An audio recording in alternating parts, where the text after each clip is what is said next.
Someone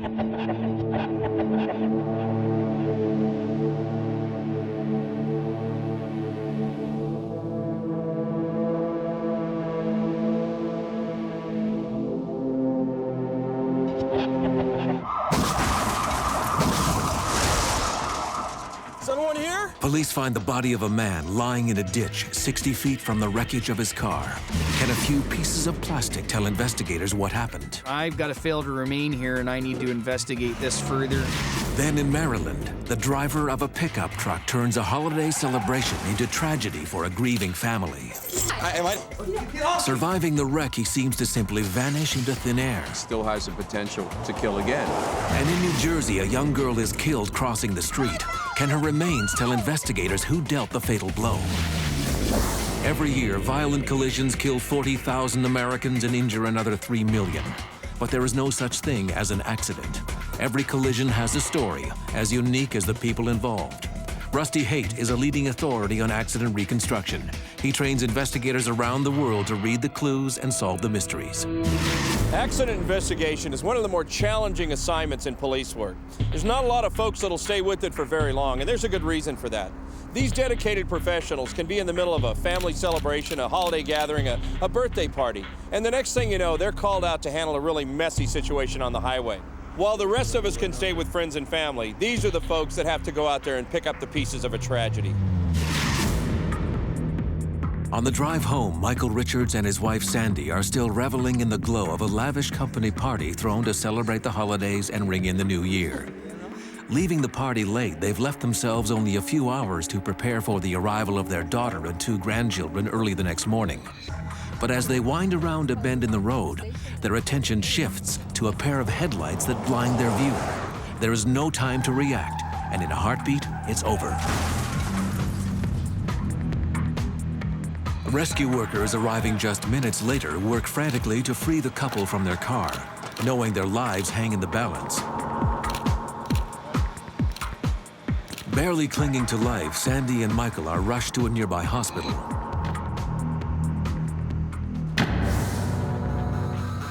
Rescuers then turn the scene over to Gary Lewis, an experienced investigator with one of Maryland's top collision reconstruction units. His job is to find out exactly what would cause such a devastating wreck on a road with a posted speed limit of just 30 miles per hour.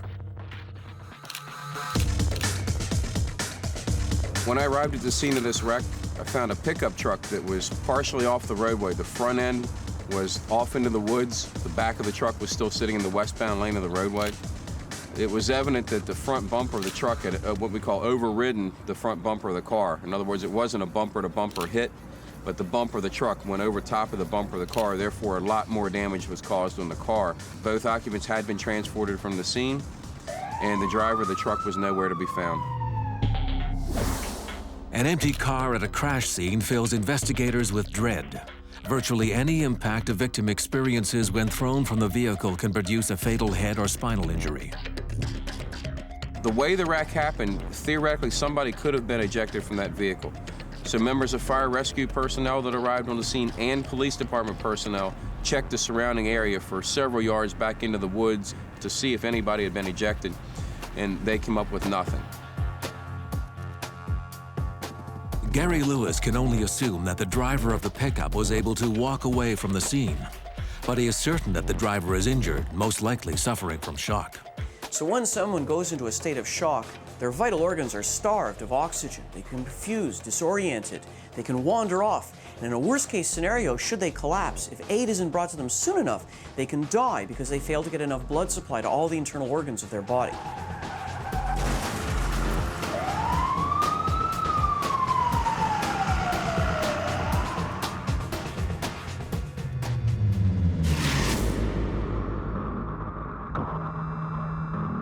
Working crashes almost always means working under the worst conditions. Nighttime, damp, wet, snow, rain, you name it, these guys are out doing it at night.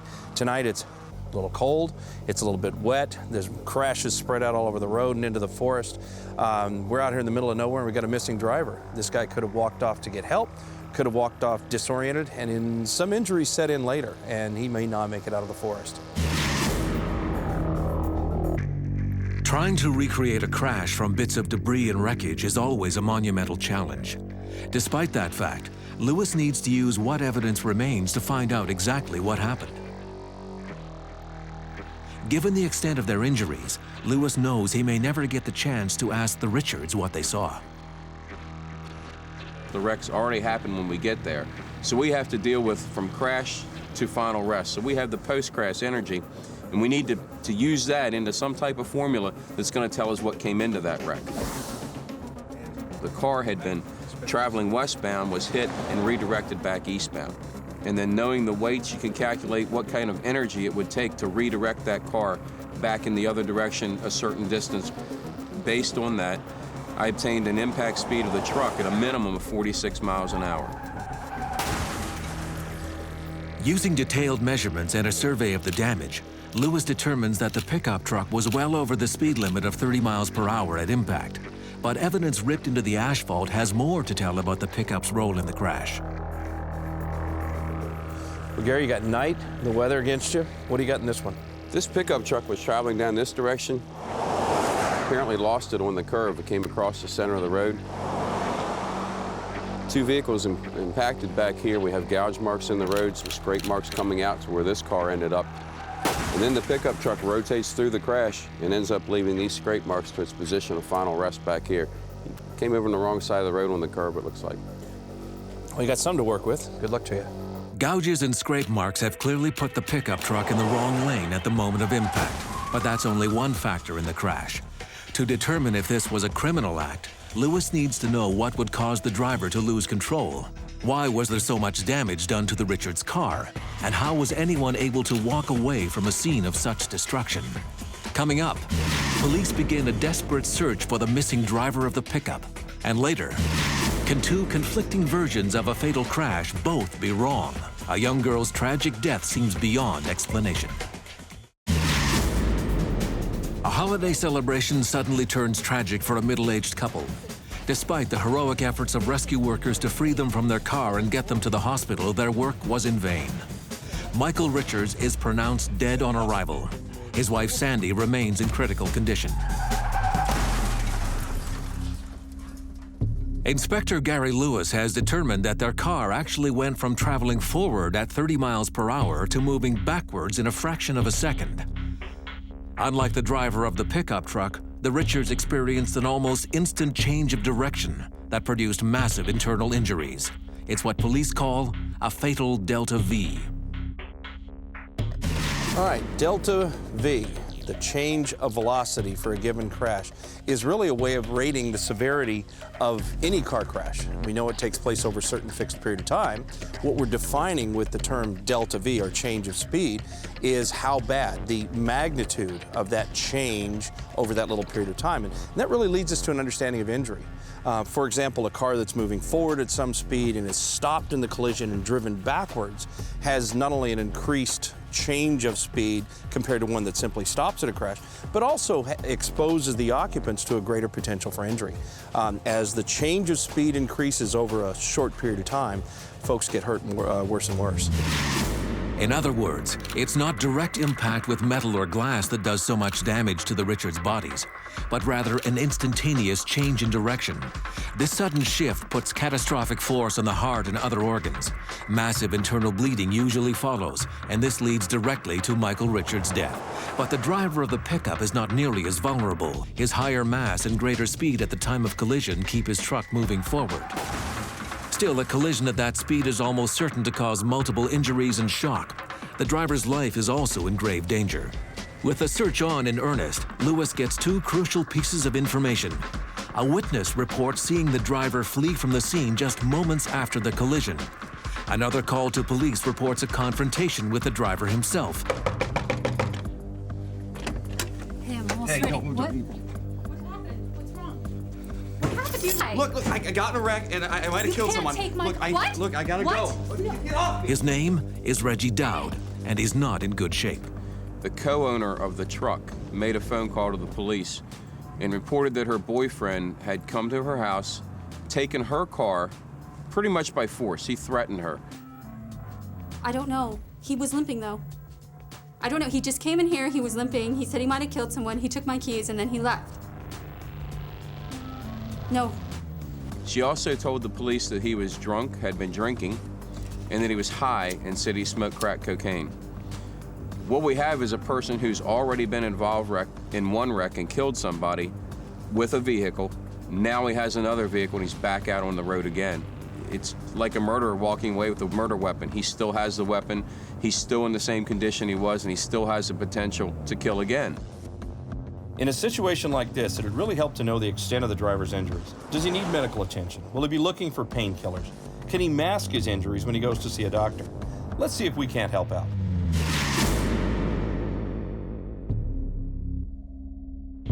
Thanks to the girlfriend, we know the driver's hurt. The question is, how bad? Well, we have ways of sorting that out.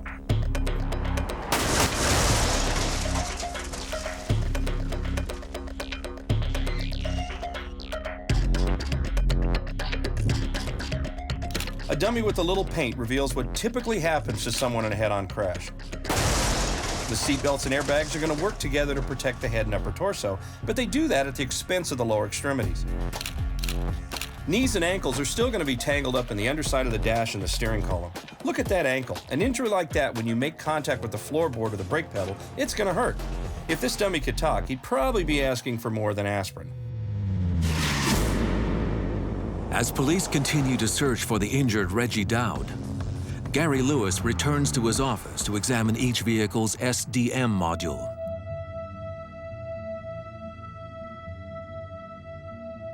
A vehicle's black box. It tells investigators how a car was driven up to 5 seconds before impact. From his analysis at the scene, Gary knows the pickup was speeding at the time of the crash. He hopes the SDM will explain how it ended up in the wrong lane, taking the life of Michael Richards. We see that this vehicle was operated at 50 at impact, but 5 seconds prior to that was going 71 miles an hour. And the driver was actually on the brakes for the entire 5 seconds prior to the crash occurring. The visibility wasn't 5 seconds down the road on this particular stretch of road. It happened around a curve. So he wasn't reacting to the other car. He was hitting the brakes to save himself. This driver's operating recklessly without any regard for anybody else's safety or his own when he's at far over the speed limit on that type of roadway. This is a critical finding for Gary. It concludes that the driver's actions were criminal, and the data can be used as evidence in court. The local hospital, on the lookout for suspicious leg injuries, notifies police that Reggie Dowd has shown up in the emergency room. Unable to endure the searing pain in his ankle, he finally comes out of hiding to seek some relief. We had information he was going to show up at the hospital, and I met him there. His left leg was extremely swollen. The ankle and the knee were really swollen from injuries he got in this wreck. Over here, please. Up on the bed. Could you reveal your shoe, please? His moods were just completely all over the board. He'd go from sad to almost crying to angry, ready to fight. Reggie, you remember what happened? He said that he'd been involved in the wreck, said he was driving his truck, but knew nothing else about it. Didn't remember anything else about this wreck, but admitted driving. And then decided he didn't want to say anything, and then the mood would go back to angry again. He didn't want to talk at all. Then he would almost say that he was sorry, and you'd see the tears about to start, but they never came.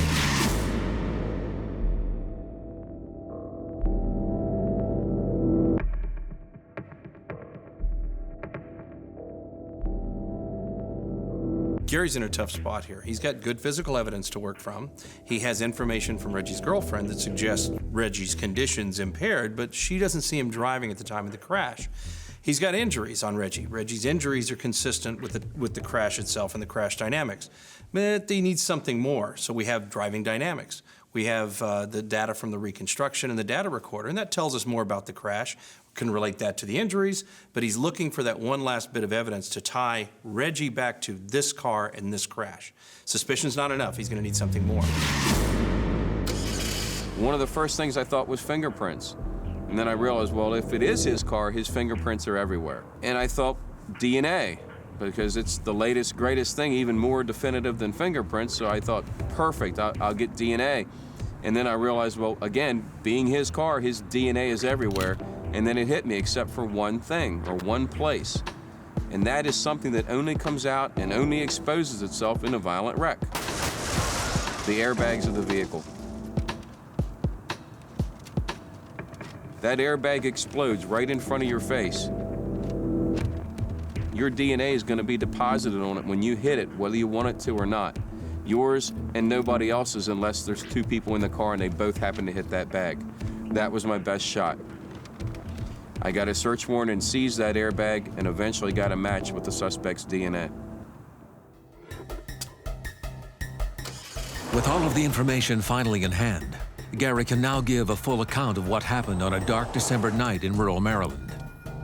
Reggie Dowd was driving his pickup truck at over 60 miles an hour on a rain-slicked country road. Losing control on a corner, he applies his brakes and drifts into oncoming traffic, colliding with a car being driven by Sandy Richards. She and her husband suffer massive internal injuries when their car is instantly stopped by the impact and then hurtled backwards.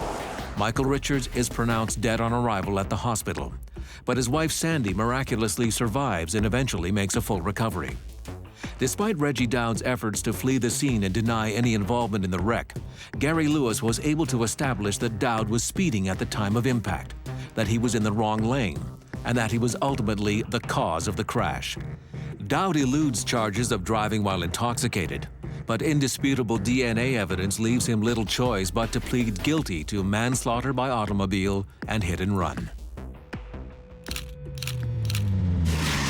For Gary, this all came together as an application of technology. He used his at-scene work to figure out how fast the cars were going and how the people inside the cars moved. Then he used more technology. He used the DNA to figure out who was actually behind the wheel. And lastly, to get a picture of how this crash all came together, he used some information from the airbag control module that captured some pre-crash information. All of those together gave him an incredibly complete picture of this particular crash and led to 12 years for the driver. Coming up, a morning commute ends in tragedy for a father of 3. Investigators on the scene struggle to explain what suddenly sent his car spinning out of control. And next, after a young girl is struck and killed while crossing the street, 2 drivers deny any responsibility. Can her remains offer clues that tell investigators what happened?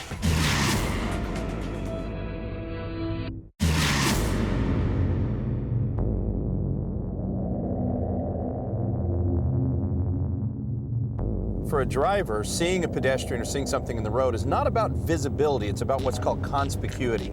Something has to stand out against the background in front of you. A lot of times, what that is movement. You don't necessarily see the pedestrian at first. What you see is movement ahead of you. When you see movement, you can react to it. You know, there's a lot of complications at night. One of those complications is oncoming headlights. It's amazing how much they can actually block.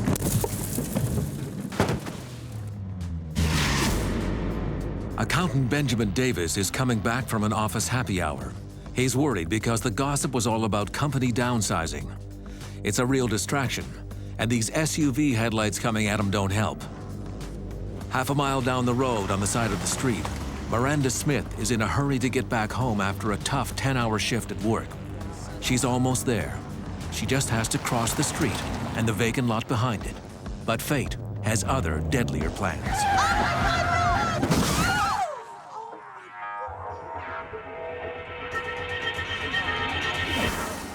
When Detective Andy Rich arrives at the crash site, Miranda's body is in the middle of the road. She's pronounced dead at the scene. There's only one thing he can do for her now, and that's to discover the exact circumstances that ended her life at just 18. My main focus as a detective for the prosecutor's office is to determine if a crime has occurred. First thing I did was go to the police officers who were already on the scene just to get a basic feeling for what was going on. So what happened? The police officers tell him that it may be a hit and run. The victim certainly seems to have been struck by more than one vehicle. 3 witnesses claim the first vehicle to hit Miranda Smith was a van which then took off in a hurry. The driver of the SUV following the van claims the body came out of nowhere and fell onto his front hood after being struck. And there's another driver in the mix who says he had to steer his car around the body when it ended up in the opposing lane. Both drivers stopped while the van fled. There are a few versions of what happened, but there's only ever one version of the truth. Accident investigators run into some complex and interesting cases, and this is one of them. So Andy's going to have to look at the physical evidence from the roadway, from the vehicle, from the bodies, and sort out what really happened using the objective information that doesn't have an interest in the case. Moreover, if it's a hit and run, time's working against him, and he's got to work fast. It was described as a van. You guys put an alert on it? Yes, we did. We already have an alert put out on it. The search is on for the missing van, but at the scene, Andy Rich is concentrating on what the evidence can tell him. For all accident investigators, there is a simple rule of thumb. Anytime 2 objects come in contact with each other, there's going to be a transfer of evidence. However, not in all cases are we going to find that physical evidence. In this case, we were lucky. There was a lot of physical evidence. First, Andy has to determine whether or not the woman was hit in the first place, and if so, by which car and in what order. My next step would be to go see the body and determine what type of injuries, at least on the outside, that I could see. See if they're consistent with motor vehicles. If this woman was hit by a car, how many different types of injuries am I going to see? For example, sliding along the ground, head contacts from windshields, and this way I can match up. For example, if I see glass in her hair, I want to see which vehicle has a fractured windshield. Over the years, crash tests like this one help us better understand what happens when a pedestrian is hit by a car. Applying crash test data is the job of biomechanics experts like Judd Welcher. So, Judd, what kind of injuries would you expect to see from a pedestrian hit by a car? As you can see by the alignment of the bumper to your knee, the most common area of injury is down into the lower extremities. With the lower leg, you see damage to the knee structures, and as you get up to higher bumpers or shorter individual damage into the thigh and femur area. As the severity increases, the body will begin to hit further up onto the vehicle. You'll begin to get head contacts up into the hood structures and get severe injuries as you get further up into the windshield area.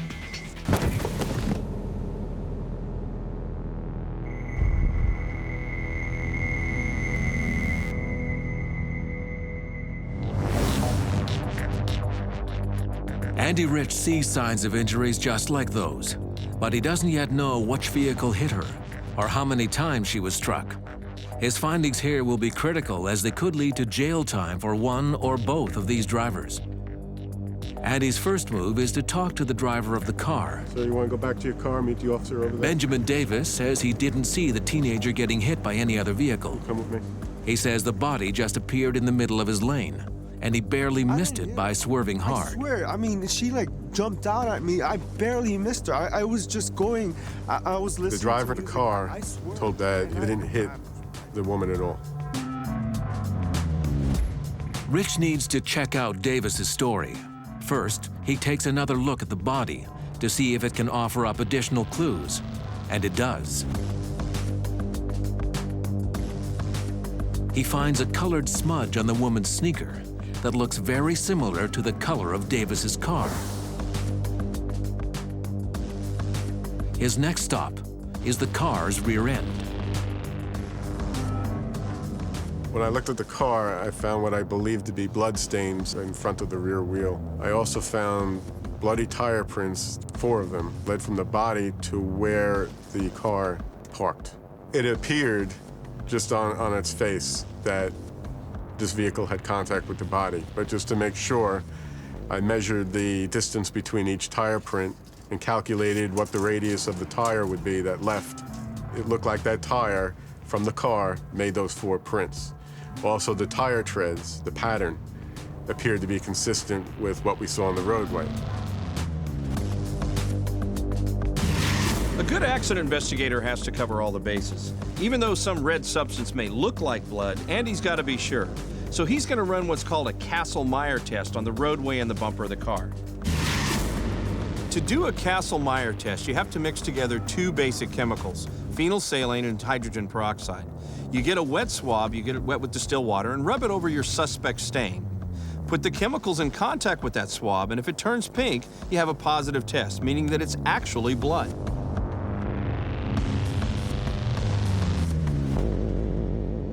The test proves positive. It is blood. It's clear now that Benjamin Davis did not tell the truth. I just tested your car.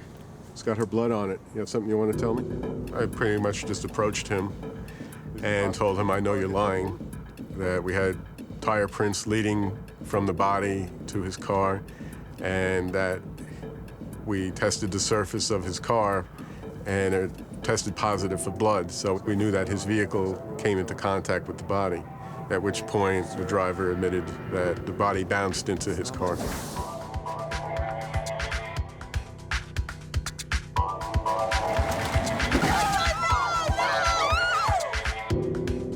What happened, sir? The body landed on my hood. Okay, While Davis is changing his story to Andy Rich, the driver of the SUV is telling a police officer his version of what happened. what The happened? body fell on my hood. The van hit her. His story was he was just driving along, going westbound, when the body dropped in on him out of thin air. And his story was that another car had hit him first, projected the body up into the air, and then it landed on his car. Any news about that van? But there's still no sign of any missing van. In fact, there's no evidence at the scene that there ever was a van at all. Only the statements of witnesses who say they saw one.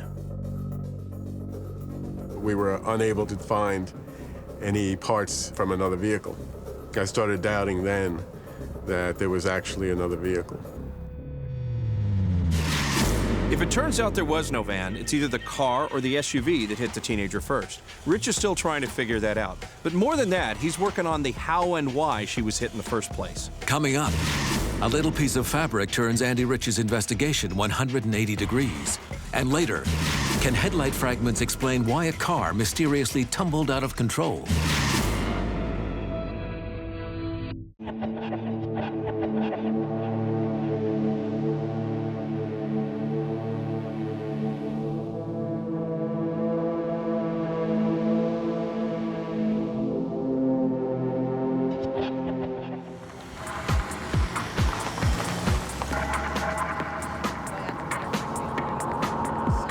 The life of a bright 18-year-old named Miranda Smith has come to a tragic and sudden end on a busy roadway.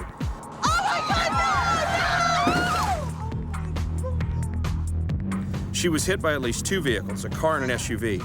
Each driver is pointing the finger of guilt at a mysterious van that fled the scene after hitting the girl. Accident investigator Andy Rich is starting to piece this story together, and he's pretty sure there was no van involved. He knows the driver of the car is a proven liar. Now what he wants to do is figure out if the driver of the SUV has a better grip on the truth. Robert Johnson says he was simply driving home in his SUV after a visit to a friend's apartment. He claims he was behind a van when, out of the blue, a body landed on the hood of his SUV. He stopped and saw the van zoom away. Rich turns to examine the SUV. Soon enough, he finds a mark made by the young victim's clothes. But it's not on the hood of the SUV. It's somewhere much more telling. And I found fiber weave impressions on the bumper. There's a pattern left on the car, normally in the surface of the paint. There's no mistaking it for being produced by a set of blue jeans. When we look at the angle that the fabric weave impressions were, and it was consistent with somebody standing. That means for the van to have hit Miranda Smith first, she would have had to land on her feet in front of the SUV before getting hit again. An almost impossible scenario. After 5 hours of investigation, Rich is now almost certain there was never a van and that the SUV hit the young woman first, but he needs more proof. The next major piece of the puzzle will come with the results of Miranda Smith's autopsy. So Andy wastes no time getting down to the morgue for a consultation with medical examiner Dr. Marianne Clayton. Hi, Doc. Hi, Andy. I need to figure out whether she was standing when she was hit. Well, I would say so. She's got the typical upright pedestrian group of injuries, First off, she's got a lethal head injury, impact left forehead, pretty extensive skull fracture pattern under that. And she's got your classic bumper fracture, the left lower leg. How high is that fracture? 17 inches. Okay, that's exactly the height of the guy's bumper. Great, good correlation. Thank you.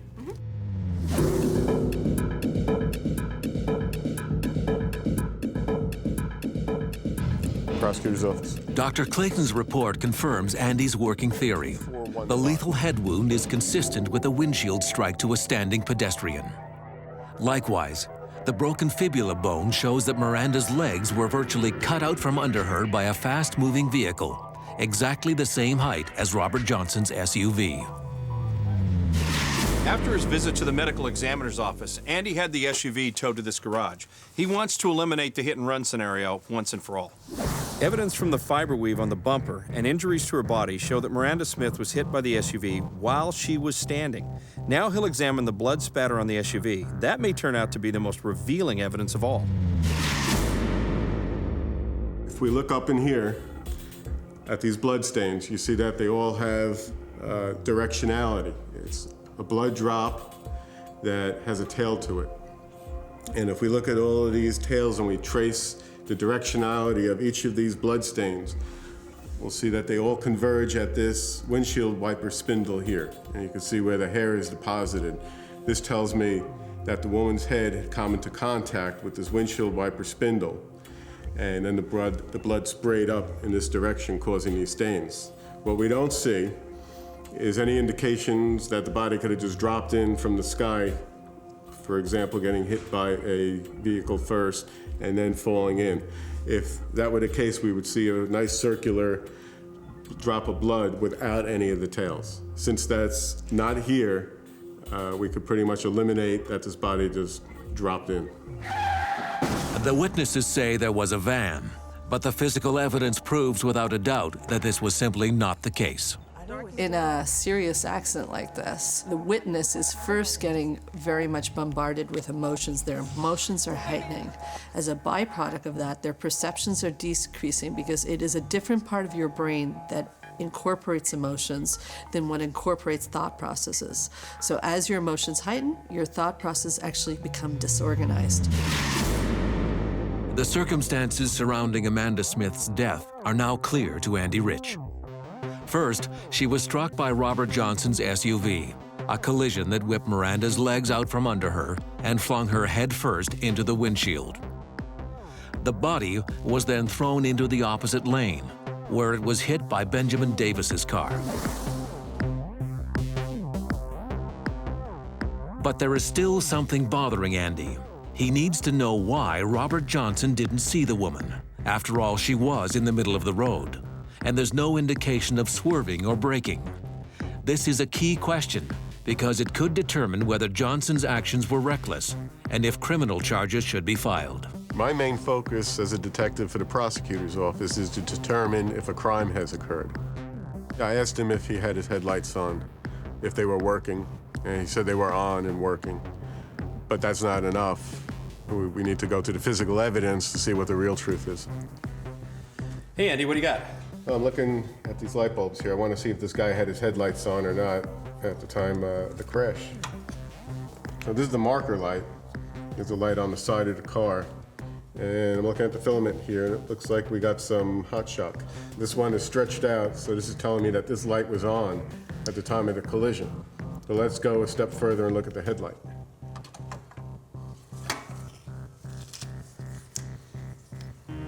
Okay, this is unexpected here. We're looking at some cold break here. So that suggests this one was off. Right. This headlight was off, but yet we had a marker light on. Normally, you're both going to have them both on or off. So we've got one light on and one light off. Right. Even though the driver told Rich that the SUV's headlights were fully on, the evidence says otherwise. Next, the investigator needs to determine if it was a case of driver error or if there was a problem with the electrical circuit. This van had, in the automotive industry, what they call a multifunction switch. Now, when you rotate this switch one click, it turns the parking lights on. When you rotate it a second click, it puts on the headlights. So what must have happened in this case, since the circuits were working properly, is the driver only put the parking lots on. He only turned that multifunction switch one click. After 7 hours, Andy Rich has established exactly how Miranda Smith was hit and killed. Andy Rich concludes that Robert Johnson didn't see the young woman until it was too late for 2 specific reasons. 1, the headlights of his SUV were not on. 2, he was blinded by the oncoming headlights of Benjamin Davis's car.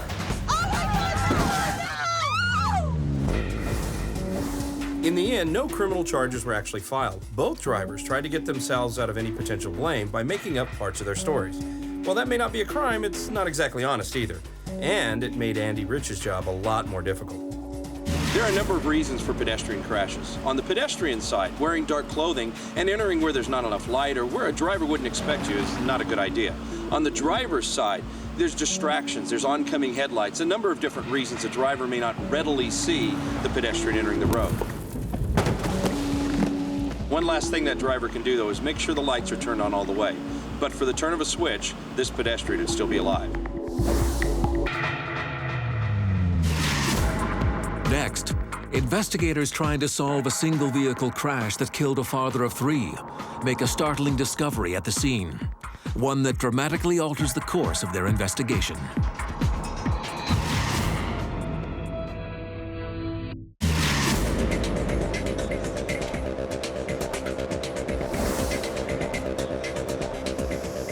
The sharp steering maneuver right and left at low speed, not a big deal, you can recover from it. At high speeds, with the buildup of lateral friction, that might be a little tougher to deal with.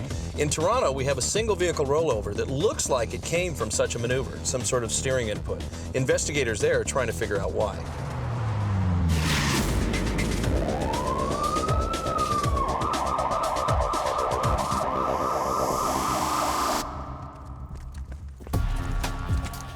Someone here? Anyone in a vehicle? A 911 call leads police to an overturned car on a busy Ontario freeway. The first officer on the scene confirms the worst. The driver has been ejected. His body, crushed after being torn from the vehicle during the crash, lies over 60 feet away from what remains of his car. The police soon confirm the identity of the victim.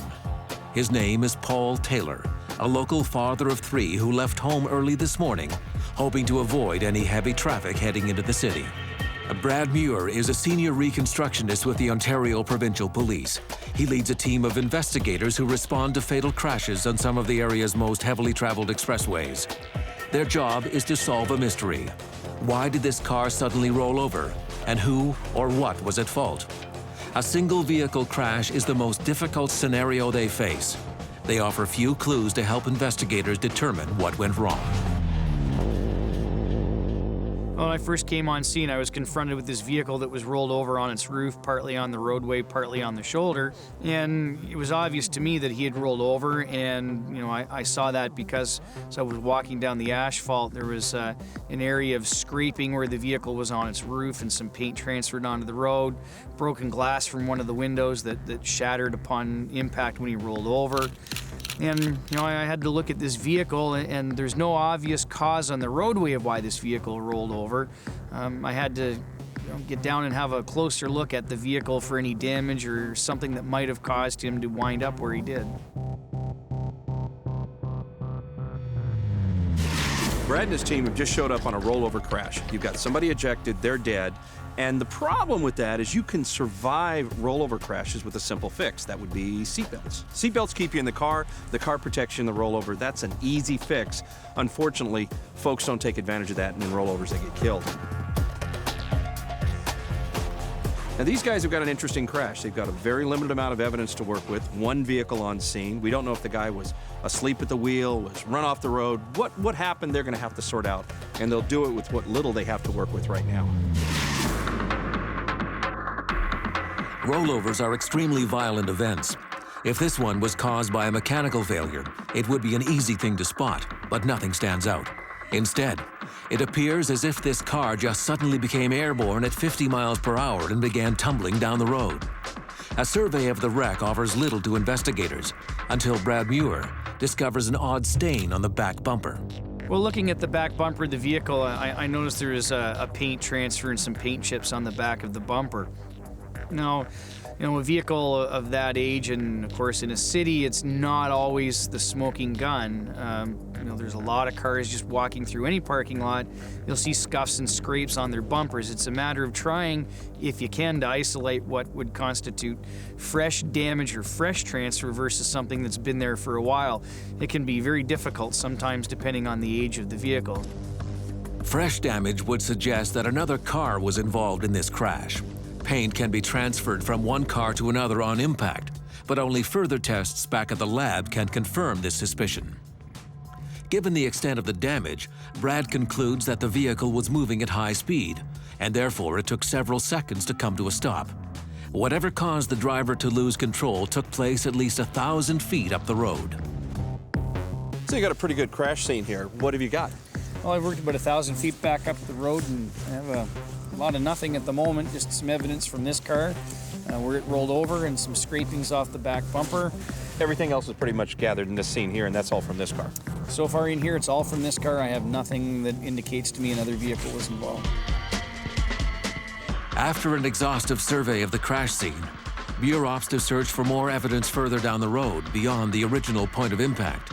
And what he discovers dramatically alters the course of the investigation.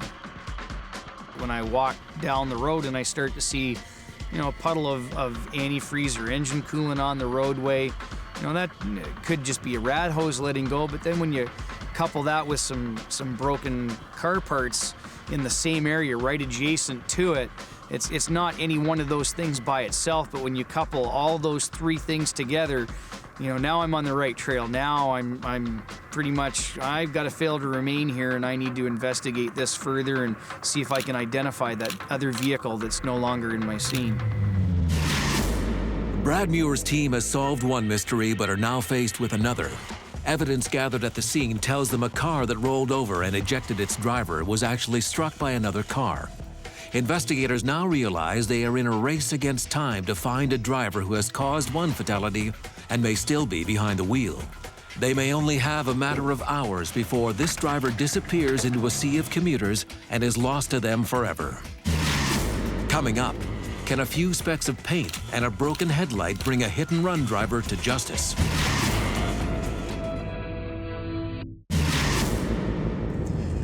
Yeah. No, I'm on my way there now. Paul Taylor, a 36-year-old advertising writer, is cruising along in the early morning hours hoping to avoid rush hour traffic into the city. Instead, the father of three finds himself in a terrifying rollover that starts when he is bumped by another car. Evidence found at the roadside tells police the other car may have stopped briefly before fleeing the scene. 20% of all accidents are hit and runs, and it usually means a driver has been in trouble before. But the shock and stress of being involved in a crash can have profound effects on even the most responsible driver. Is it possible to make poor judgment during a panic attack? The question is a good one, because research shows us that when we're in panic or in a heightened state of anxiety, our emotional response bypasses our thinking brain. We have a very old and primitive part of our brain called the limbic system that responds to fear. And that part of your brain is designed for survival. It's not designed to make good decisions or do any problem solving in difficult situations, which is why people often say they can't think clearly when they're in a panic situation.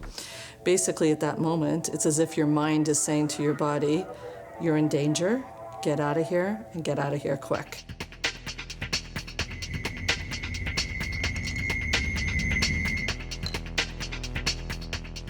Brad Muir returns to his office with a few specks of black paint, a few drops of antifreeze, and some pieces of plastic. It might not sound like much, but to an investigator, it's almost as good as a footprint.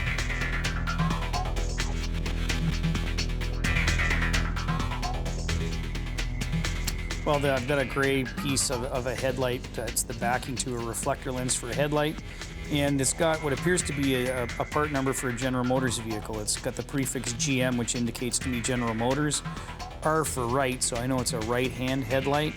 And it's got what looks to be an 8-digit part number on here, which I should be able to nail down to a particular line of General Motors vehicles. It's a lucky break, and within a few minutes, Brad Muir knows exactly what type of GM car initiated the deadly rollover crash that killed Paul Taylor. If you think about what Brad and his team have been able to accomplish in such a short period of time, it's pretty amazing. That's what good accident investigators do. They've taken the evidence from the scene, and from that, been able to sort out not only the make and model of the car, but also its color. Now they're going to turn to us for help. Brad's given the details of the investigation to the media. They're going to flood the airwaves with this information, and by the end of the afternoon, instead of just a couple hundred police cars looking for the driver, we'll have a couple million pairs of eyes peeled. Taking no chances that this car might slip off the radar, investigators also put the word out to repair shops and dealerships in the area to report any driver seeking repairs to a damaged radiator and a right front headlight. Check underneath. There's some sort of green stuff leaking. Yeah, that shouldn't be a problem. Great, here you go. Thanks.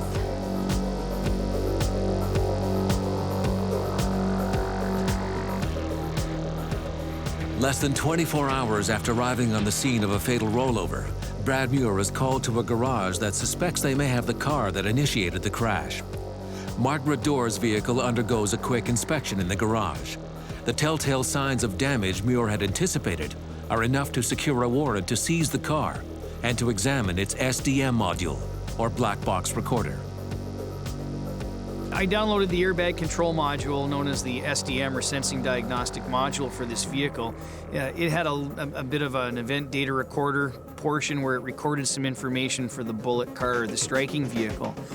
And that really helped me because it showed that the driver of that car underwent a change of speed of about 7 miles per hour over about 1/10 of a second. 7 miles per hour doesn't sound like a lot, but over that little time period, it was certainly a significant impact for the driver of that vehicle. And it really settled in my mind that she had to know that she had hit somebody, because 7 miles per hour in 1/10 of a second, that's a significant bump for her. With the final piece of the puzzle in place, Rusty and Brad can now replay the fatal chain of events. For Paul Taylor, it should have been another routine commute into the city. Arriving early into work allowed him free time in the afternoons to help coach his eldest son's soccer team. But shortly after he enters the freeway, a car driven by Margaret Dorr comes up from behind fast. It makes contact with Taylor's rear bumper while attempting to pass. The impact immediately causes his rear wheels to lose contact with the ground, sending him spinning to the right.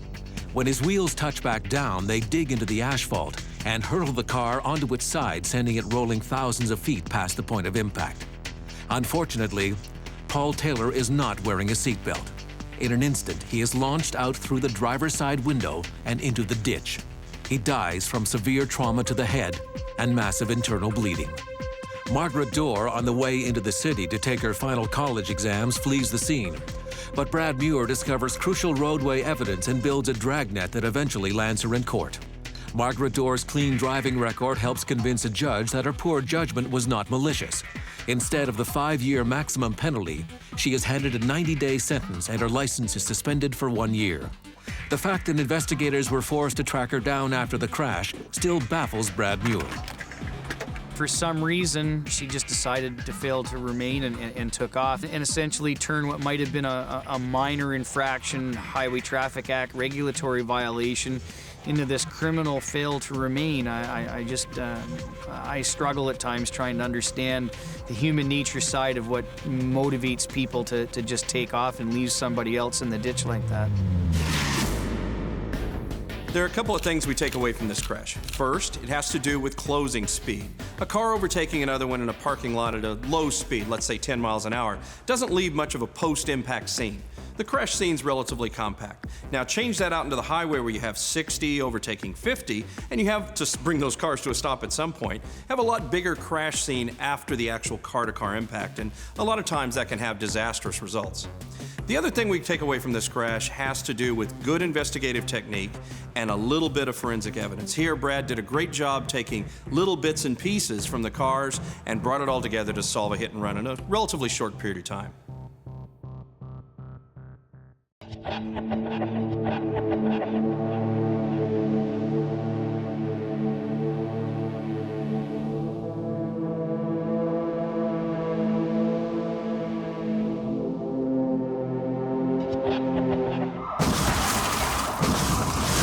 A man mourns the loss of his sister after a terrifying head-on collision.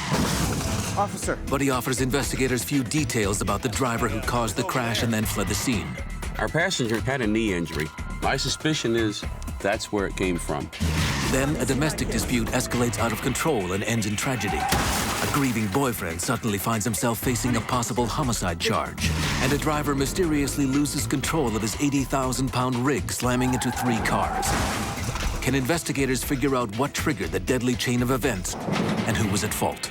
Every year, violent collisions kill 40,000 Americans and injure another 3 million. But there is no such thing as an accident. Every collision has a story, as unique as the people involved.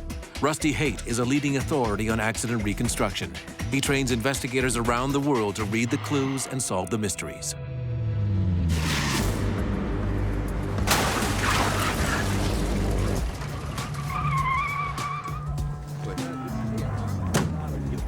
Sometimes we get the front end of the car to ramp up. I'm not sure why that happened. We'll have to look at the information, the data, and the video, and we'll sort it out. But for now, that's pretty interesting.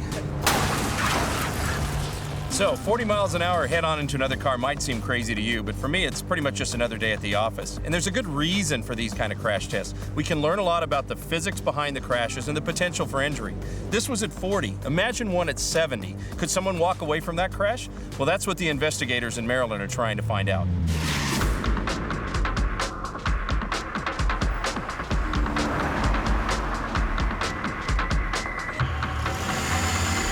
A quiet spring night in suburban Maryland is suddenly rocked by the sound of a violent impact.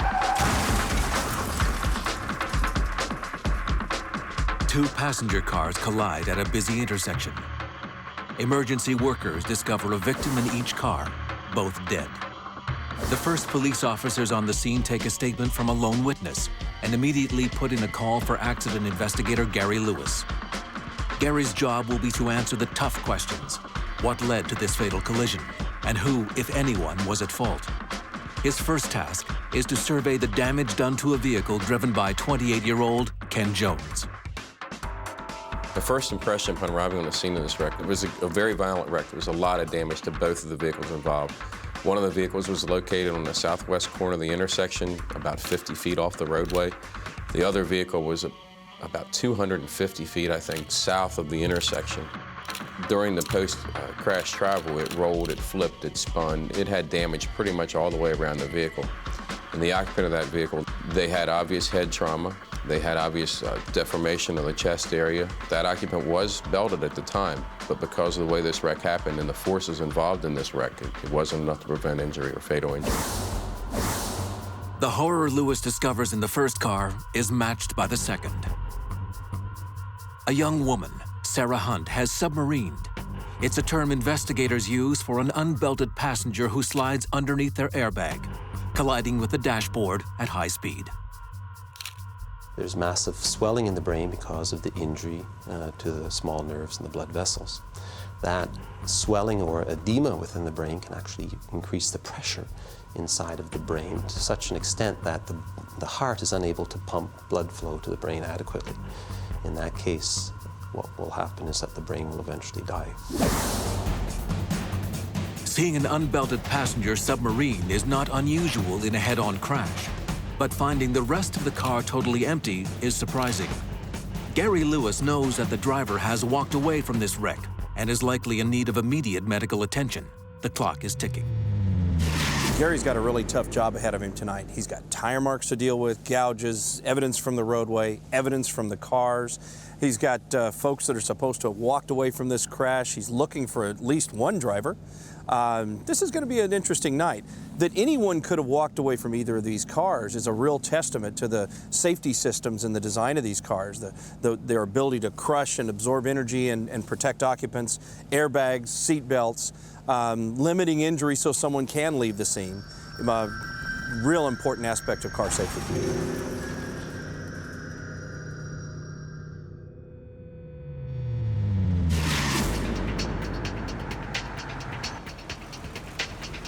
As Gary Lewis continues to investigate the scene, a fellow officer just blocks away sees a man stumbling through a mall parking lot. Officer.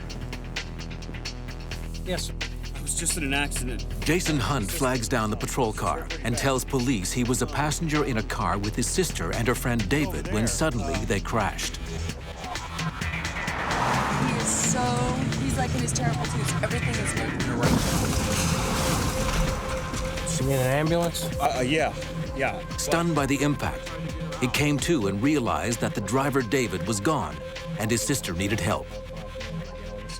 What caused the wreck is still a mystery, but it's no mystery why Jason survived. He was wearing a seatbelt. It's really no surprise that people survive this crash. Despite speed, it's not speed that kills you, it's a sudden stop at the end. And that's what we have here. This egg had a very sudden stop at the end, very abrupt stop. This egg didn't have such an abrupt stop. It stopped from the same speed, but it stopped over a longer period of time. That was the key. And how do we equate an egg landing in a pillow to a car crash? Well, we take advantage in a car crash of crumple zones. The cars collapse and crunch, and that takes time. It may be milliseconds in the bigger picture, but in the real world, in a crash, that's a long period of time. And we can extend that by taking advantage of seatbelts.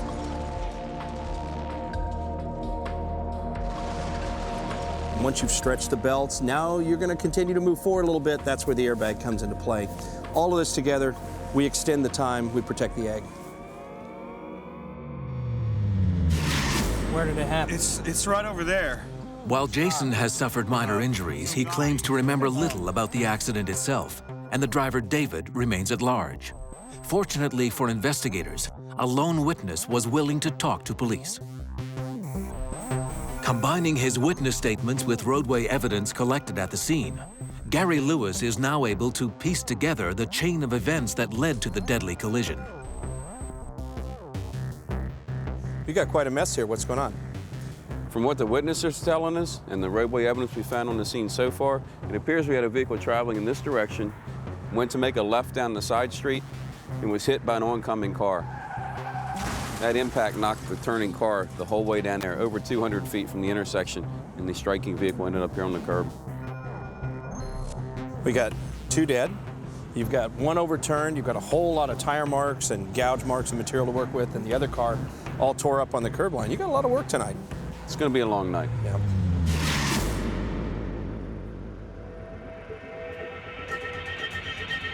Gary Lewis is off to a good start, but it will take more painstaking work to determine which car caused the accident and what happened to the driver who left Sarah Hunt to die in the passenger seat of his car. Coming up, Gary hopes Jason Hunt can provide more answers, but what he tells police takes the case in a completely different direction.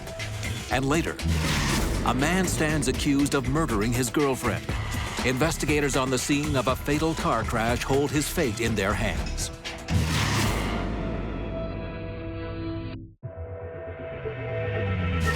Accident investigator Gary Lewis is struggling with the devastating crash scene spread across some 200 feet of suburban Maryland roadway. He's got 2 cars at the scene, each containing a dead body. He's got 1 driver that's still there and 1 that's missing. And the best hope police have of finding that missing driver lies with Jason Hunt, who's lost his own sister in this crash.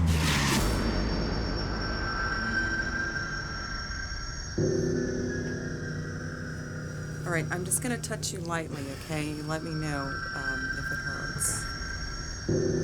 Another member of my unit had responded down to the hospital where a suspect was taken from this wreck.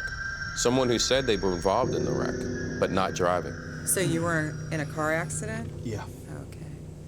Were you driving? No.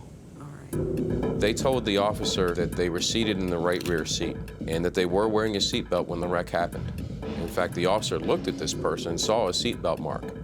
However, the seatbelt mark he saw went from the left shoulder to the lower right part of the abdomen, which is not indicative of a passenger side seatbelt. I think you're just a little banged up. You didn't fare. The officer also indicated that this person had received some bruising to the knees and that his jeans were either torn or brushed. There was some kind of an abrasion mark on the jeans, and he was complaining about bruising and soreness in the knees. He also had some injuries on the back of his hand that were consistent with impact from glass, the dicing that occurs in a wreck when it shatters into a lot of small pieces. So how did you do this? How did this happen? I punched a window. Really? In the car? Yeah. Investigators are confident that Jason Hunt can give them some personal insight into the crash that killed his sister Sarah and 28-year-old Ken Jones. But when his version of events starts to conflict with the evidence uncovered at the scene, Jason Hunt unwittingly puts the spotlight on himself.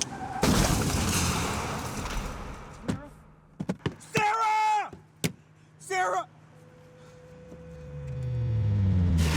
When people get in crashes, they think of a lot of goofy excuses, especially when they're trying to get out of trouble. If it serves them, they'll come up with the wildest ideas. Hitting, for example, glass in a window isn't going to do anything. Hurt your hand a little bit, but it isn't going to do anything. So somebody that's sought treatment or somebody that's claiming that they've hit the window, trying to get somebody out, they're not getting anything. It takes a lot of effort from an airbag to crack the window. And you're not going to do it with your hand. It's going to take a lot more on the side. In the movies, you know, you see the star cracking it with his elbow. Not in real life. The car is going to give us the evidence. The car doesn't have a dog in this fight. Okay, people do. While unimpressed with Jason Hunt's explanation for his injuries, Gary Lewis has little choice but to keep looking for David, the missing driver. As officers continue the search, Lewis begins an examination of the car and the safety systems that saved Hunt's life. What they reveal threatens to further destroy his credibility as a reliable witness. Our passenger in this wreck originally said he was seated in the right rear seating position. We look at that and we see the seatbelt has no signs of being used in this crash. But yet our passenger had a mark on his chest, and that mark was consistent with signs of a driver's side seatbelt, not a passenger's. So we turned our attention to the left rear seating position. We see that that seatbelt is retracted completely into the retractor, and in fact it's tucked in behind the seat cushion with no indicators of use during a wreck. So then we turn to the front seat. And we see that our front seat belt does have some signs of use in a wreck. It's been locked out. It's been locked out by an impact, consistent with use in a front crash. Further examination of the car continues to erode Jason Hunt's carefully constructed alibi. Our passenger in this wreck had a knee injury to his left knee with some abrasion and some marks on his jeans in that area also, the left knee. My suspicion is that's where it came from.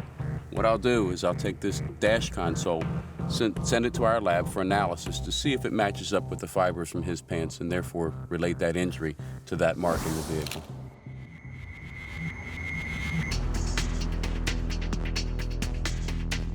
While in the hospital exam room, Jason Hunt also submits to a blood alcohol test. More than 2 hours have elapsed since the crash, and it comes back at 0.11, well over 0.08, the legal limit for anyone driving in the state of Maryland. For Gary Lewis, this is the last remaining piece of the puzzle. The physical evidence paints a clear picture as to who was behind the wheel at the time of the collision. Jason Hunt. The glass injuries to the back of his hand, the seatbelt data, and the fibers from his jeans in the dash console all place Hunt squarely in the driver's seat. The blood alcohol finding suggests a likely motive for fleeing the scene. It's obvious now that Jason's story about David was complete fiction, a ruse to divert suspicion from himself. The experience I've had with people who leave the scene of a wreck, most times that driver had an agenda. He wanted out of there. He did not want to talk to the police. He was either drunk, suspended, his license privilege suspended. He may have been wanted for something. He might have done another crime that we don't even know about yet and was trying to get away, but he definitely did not want to meet the police or didn't want to hang around to be accountable for what he did. But one key question still remains. Which driver was at fault? Jason's blood alcohol level aside, Gary will need to determine why the cars collided in the first place. To do that, he must examine the airbag control module in Jason's car. The readings captured at the time of the crash can tell him exactly how fast his car was going when it entered the intersection. Gary's analysis and the data from the airbag control module tell us that the straight-through car is doing about 67 miles an hour. The left-turning car has been robbed of time. That's the idea behind miles per hour, meters per second, cubits per fortnight. Whatever we're doing, we're talking about distance and time. And when you go faster, you short someone time. If we know the point of impact's here, that's a fixed point. And we know we're going to start and go at 67 miles an hour a certain distance. if we were actually going 55 miles an hour, starting at that same point, we would never have made it to the point of impact. We would have missed the crash. So going too fast, a little impairment, next thing you know, you've robbed someone with some precious time to clear the intersection. It's clear from the roadway evidence and data from the airbag control module that Jason Hunt's car was simply going too fast for Ken Jones to get out of the way. If Jason had stuck to the speed limit through the intersection, this night could have ended very differently. Barely 24 hours after the fatal collision, Gary Lewis is finally able to say exactly how this wreck came about. Jason Hunt is speeding southbound as he approaches a red light. Meanwhile, Ken Jones finally gets his green and enters the intersection to make a left turn, unaware what is coming up and over a hill in his direction. Ken Jones has no time to react as Hunt's car enters the intersection at 70 miles an hour. The force sends Jones' car flying backwards. When it lands, it rolls 200 feet downhill where it finally stops. Ken Jones is killed on impact, suffering massive internal injuries. His bones are literally crushed by the force of the crash. Inside Hunt's car, his sister, unbelted, submarines under the airbag and is killed when her head slams into the dash. Gary Lewis examines the physical evidence at the scene as well as the injuries to the only surviving passenger, Jason Hunt. Despite efforts to lead him astray, he concludes that Jason Hunt is actually the missing driver. His work offers the Jones family some consolation. Jason Hunt is sentenced to 8 years in prison. When you've been drinking, to put together a good, believable alibi, a good story is no small feat, or so I've been told. And then add to that potential for a head injury, the dazed and confused effect. Things get kind of complicated for someone trying to deal with a competent investigator. And in this case, what Gary did as a competent investigator was use the objective physical evidence from the cars, the bodies, the roadway, and piece together a good, solid reconstruction. He figured out what happened, okay? Something he'll do now, and in the next case, and in the next case the same way. Coming up, an out-of-control tractor-trailer slams into 3 cars, killing 2 drivers. What set off the deadly chain reaction, and who, if anyone, is to blame? And next, a man claims to have found his girlfriend lying dead in the road, but her death seems anything but accidental.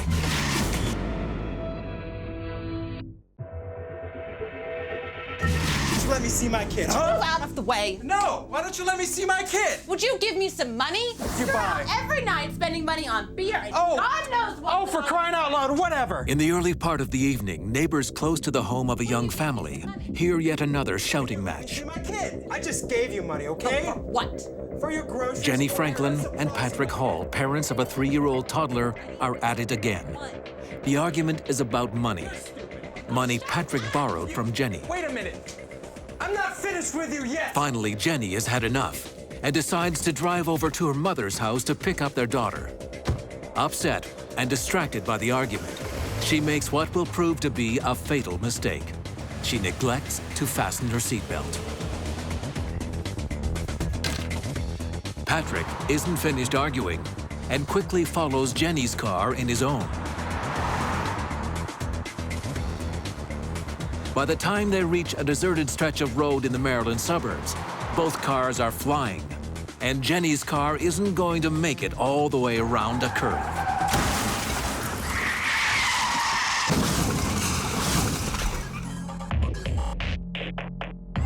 Jenny Franklin is ejected from her car and dies on the way to the hospital. Frank Carson, a senior accident investigator, gets the call. It'll be his job to find out exactly what caused this tragedy. Road rage is pretty much a fact of life. Folks will do things in their car they wouldn't necessarily do face-to-face. The car gives us a certain amount of anonymity. When you're upset, you also do things you may regret the rest of your life. In this instance, could the boyfriend have come up and rear-ended the girlfriend's car and done that in an act of passion? We need to know.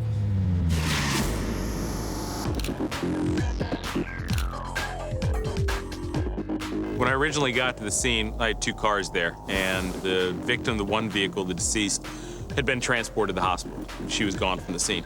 The only person left aside from the officers at the scene was the driver of the other car. Patrick Hall is on the side of the road when the first officer arrives at the crash scene. He is not seriously injured, but he is in shock. He immediately tells police that it was an accident and explains to the officer what happened. The boyfriend came around the curve and he saw another vehicle in the roadway. He hit his brakes and swerved to one side to avoid hitting that car. He ends up going off the road. His car ends up on its side. He climbs out of the car and he realizes the other car that's in the roadway is his girlfriend's car. And he looks around. That's when he sees his girlfriend laying in the roadway. The car that she was driving is smoking, and he thinks it's going to catch on fire, so he grabs his girlfriend and drags her over the shoulder of the road, tries to do what first aid he can, and then calls 911 to get an ambulance. Send an ambulance! So this guy's story is he just came upon the accident scene and he didn't have any time to stop. Is that possible? Well, it is. But accident scenes and hazards in the road don't just appear in front of you magically. They're in the road, and the deal is you have to be able to see them. That's why we have headlights. You can overdrive your headlights. You can drive faster than your headlights will illuminate in front of you. And when you do that, you've created a problem for yourself. You can't avoid things that all of a sudden appear, and then, out of nowhere, you have to be able to stop in time to avoid them.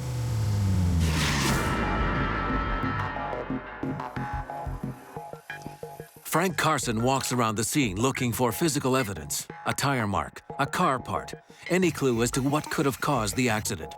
If he finds out that Patrick is lying, the investigation could quickly shift to a homicide. He needs to go back in time and figure out what happened in the last minutes of Jenny Franklin's life. The tire marks from her car can be seen coming around the curve, leaving the roadway. This poor girl in this car wasn't wearing a seatbelt, and she struck the embankment, then the tree so violently it caused her vehicle to rotate, and the vehicle rotated so violently that she was ejected from the window of the vehicle. And tragically, if she had been, there was little enough damage to the passenger compartment of the vehicle that if she had been wearing her seatbelt, she would have stayed in the vehicle. The airbag would have gone off to partially protect her, and there's a very good possibility she would still be alive. Frank Carson also has a medical background. He worked for several years in the emergency room and on ambulances. So he's seen plenty of fatal accidents and knows exactly what injury would have ended the young woman's life.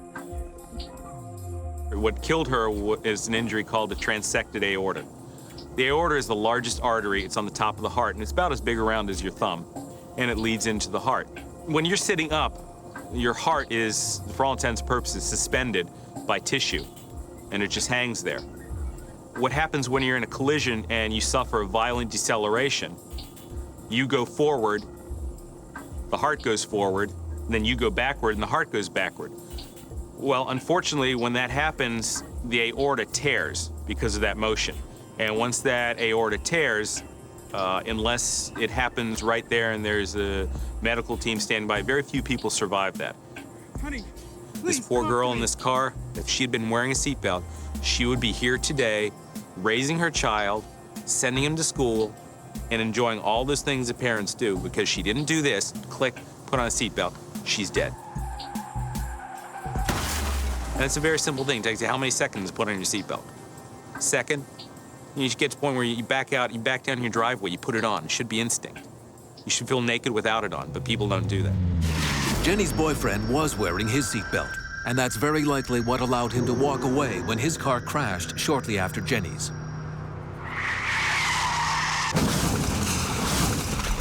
The boyfriend's car was on the opposite side of the roadway, was sitting up on its end on their side. Well, that must have been a wild ride.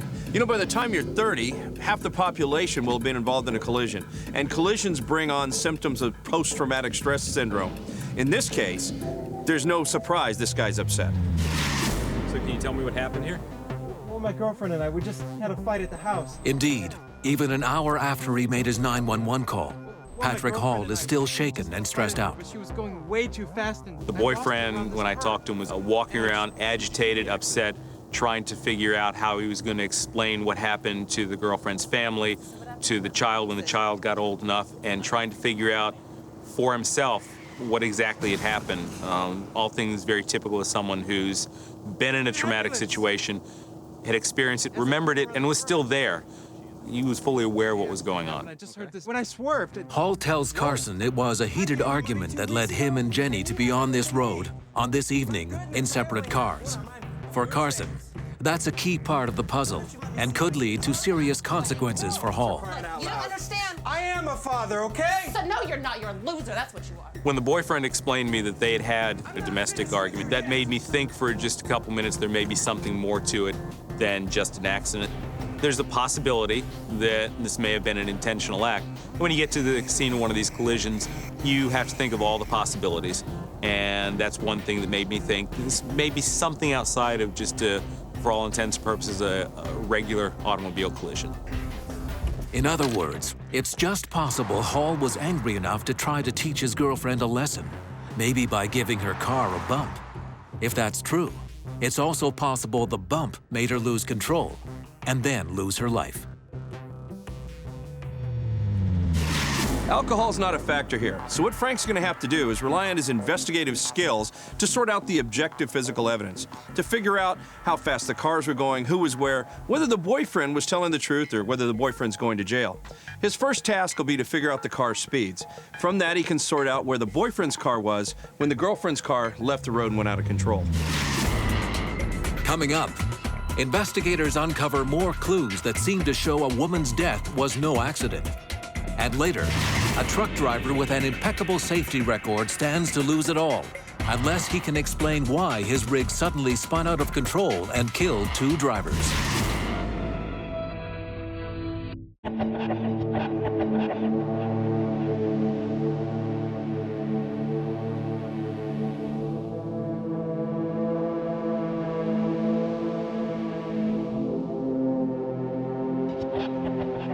Over the course of his career, Frank Carson's handled 3 cases where someone used a vehicle as a murder weapon. So when he's called out to a multiple crash site involving a couple who'd been having a heated argument, he's immediately suspicious. Jenny Franklin was ejected from her vehicle and pronounced dead on arrival at the hospital. But the boyfriend, Patrick, insists that her car crashed before he came around the bend in the road. Frank's job is to find out whether or not Patrick's telling the truth. The first step is to figure out how fast his car was going before it went off the road.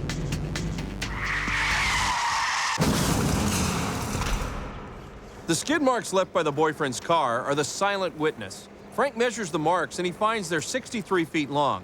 He applies a little bit of math and he knows Patrick was going 37 miles an hour.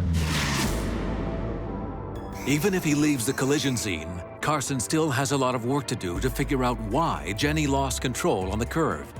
But first, he needs more information on Jenny and Patrick's relationship. And he gets it when he conveys the tragic news to Jenny's parents. Frank becomes even more suspicious of Patrick Hall's story. You can't believe him. Between the girlfriend's family and the boyfriend, they've been fighting recently. They were fighting just today. They explained to me that there had been some arguing and that they had their own suspicions that, again, this wasn't just an automobile collision. Did anyone see the accident? They didn't quite believe the story that I was relaying to them that the boyfriend had told me. You look at him. You look at him. I have already talked to him. And what did He he tell stayed you? at the scene. He told me pretty much what I just related to you. They've never got along well. He must have run her off the road. Investigators obviously can't let their emotions overrule the facts, and right now there's no real proof that Patrick Hall caused his girlfriend's car to crash. He should be locked up. Typically, statistically, our fatal collisions happen at night. They happen within a short distance of where the person lives, and there's some kind of excessive speed involved. So this all made it also look like, and there were skid marks on the roadway to indicate that. The path of travel of her vehicle indicated that she had left the roadway. For all those reasons, it looked on that blush as just a typical collision, because all those facts were there. But that's, again, you have to look at all aspects of these collisions and not just take one part of it and run with it. Even an experienced crash investigator can draw conclusions when they first roll up on a crash scene. They see a narrow, winding road, cars in the middle of the road all overturned, and a warning sign, an advisory sign that tells people there's a problem. You need to slow down for some reason. Unfortunately, sometimes drivers don't make that connection. You got a warning sign that says 25. It's there for a reason. It's so you slow down to give you a little bit of time to react to hazards in front of you that, because of the winding, narrow conditions, might not be visible early on. If Hall bumped Jenny's car, there should be evidence on one or both vehicles. The First thing I look for in a case like that, contact between two vehicles, you look for some kind of evidence transfer. And the most typical thing I find in these cases is paint transfer. Looking at the boyfriend's car, there's no red paint on the front end. The evidence suggests the two cars didn't actually make contact, but Frank's got to take it a step further. He's got to figure out exactly where on the road Patrick's car was when his girlfriend's car came into view. Frank knows Hall was driving 37 miles per hour. When he saw his girlfriend's car, it took him about 2.5 seconds to react. That takes him 137 feet behind the start of the skid marks, on the other side of the curve. In other words, Patrick could not possibly have tried to bump his girlfriend intentionally, because he started hitting his brakes over 100 feet before he even got to Jenny's car. This physical evidence is clear. I was able to figure out that the boyfriend could not have run into her vehicle, was too far behind her. As a matter of fact, didn't even see the collision when it occurred, which tended to prove the boyfriend's story that he comes around the curve and there's a car in the roadway and he swerves to avoid it. I am a father, okay? So, no, you're not. Frank can now say exactly how and why Jenny's tragic accident occurred. After an argument with Patrick, she rushes out of the house to pick up her daughter. She's driving too fast for the road she's on and has not fastened her seatbelt. At a particularly sharp bend in the road, she simply loses control of her car. She hits a tree and begins to rotate. Because she is not buckled in, she is ejected, and the force tears her aorta, a fatal injury. Just seconds later, Patrick Hall rounds the curve and has to avoid hitting both Jenny and her car, sending his own car out of control and onto its side. No charges were filed against Patrick Hall. We may never know for sure what caused this woman to lose control on this road in this particular instance. You know what, though? Speed played a big role. She was going too fast on this road for these conditions. Not a good thing. Another thing that played a role was her attitude, her distraction. She had her mind on something else. She was upset. When you're upset, when you've got your mind on something else, when you'd rather be doing something other than driving, it's time to pull over and do that something else. Driving demands your attention. Pay attention to the driving task or pull over until you can. Next, can a damaged fender and a smear of rubber tell investigators what triggered a deadly tractor-trailer crash that has left two drivers dead?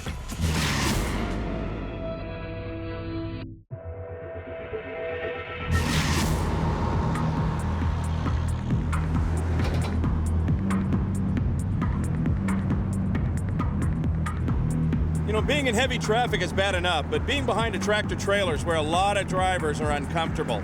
There's a U.S. Department of Transportation survey that says 1 in 4 truck drivers reported falling asleep behind the wheel in the last month, some of them twice. Now, if a driver was to fall asleep, drift off the roadway, and then try to suddenly correct back onto the road, he can jackknife his truck and even roll it over, causing a pretty substantial pileup. For investigators, that's one possibility of a crash involving a tractor-trailer and 3 cars.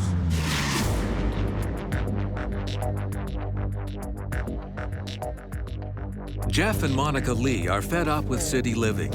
Contemplating a move to the country, they spend their evenings searching for a new home. It was very nice. I just worry about the travel. You don't mind driving, come on. Returning into town late one night, they find themselves beside an 18-wheeler driven by experienced trucker Bill Halliday. Then, without warning, disaster strikes. Within a matter of seconds, the 80,000-pound rig skids across 4 lanes of traffic, striking 3 cars. 2 drivers are killed instantly when their vehicles collide head-on with the truck. Jeff Lee's SUV, however, is only slightly damaged as it collides with the truck's back end. He and his wife suffer only minor injuries and are taken to the hospital. Truck driver Bill Halliday also walks away unscathed. By examining the vehicles at the scene, their tire marks, and the scattered debris, accident investigator Brad Muir and his team hope to solve the mystery of what suddenly caused this tractor-trailer to lose control. The victims' cars offer the first clue. They tell investigators that this crash developed very quickly. In the curb lane, There was a set of skid marks that were left by the car that was the most seriously damaged, which was the one that came to rest in front of the truck. That shows me that the driver of that car saw something happen in front of him to the point of panic braking, where he applied the brakes suddenly enough that the tires locked and he skid, and then suddenly this transport truck was on top of him. The other driver coming along, there was no reaction apparent by his actions, nothing that I could see that indicated he knew anything was coming, until suddenly this transport truck appeared in front of him and he was in a serious crash. The initial roadway evidence seems to suggest that Halliday's truck triggered the accident. But Brad Muir knows there's a lot of work left to be done. People driving by a crash like this are going to see the truck and the cars all tangled up, and they're going to probably assume, oh, the truck driver was going too fast or been driving too many hours. Maybe he was on some sort of drugs. But it could be a number of other reasons that could have caused this crash. Somebody cut the driver off. Any number of things could have happened. These guys are going to have to sort out the human, the vehicle, the environment, HVE, to figure out how this crash happened. The most puzzling question facing investigators involves the fourth vehicle in this crash. The Lees have been taken to the hospital. Although shaken up, their SUV tells investigators they experienced only a minor collision, unlike the drivers who were killed in the crash. However, there is no doubt they played an integral part in this deadly chain of events, and investigators need to determine exactly how they were involved. And it would seem a logical thing of, well, why keep the road closed and do all this investigation when, you could just go and talk to these people and they could tell you what happened. Well, experience tells us that people that are involved in crashes, let alone very serious crashes, they don't see everything that's happening there. So we have to do the investigation so we can try to get the physical evidence to speak to us. So Brad, how do you figure the SUV's tied into this whole wreck? Well, I'm just looking at the damage here now to compare it with the transport truck. Just trying to determine whether this SUV hit the transport truck causing this unfortunate series of events, or whether it was the transport truck that hit the SUV and was the causational factor. So the physical evidence here is going to give you the clues you need to really make sense out of this, huh? I'm hoping that's what'll happen by comparing the damage.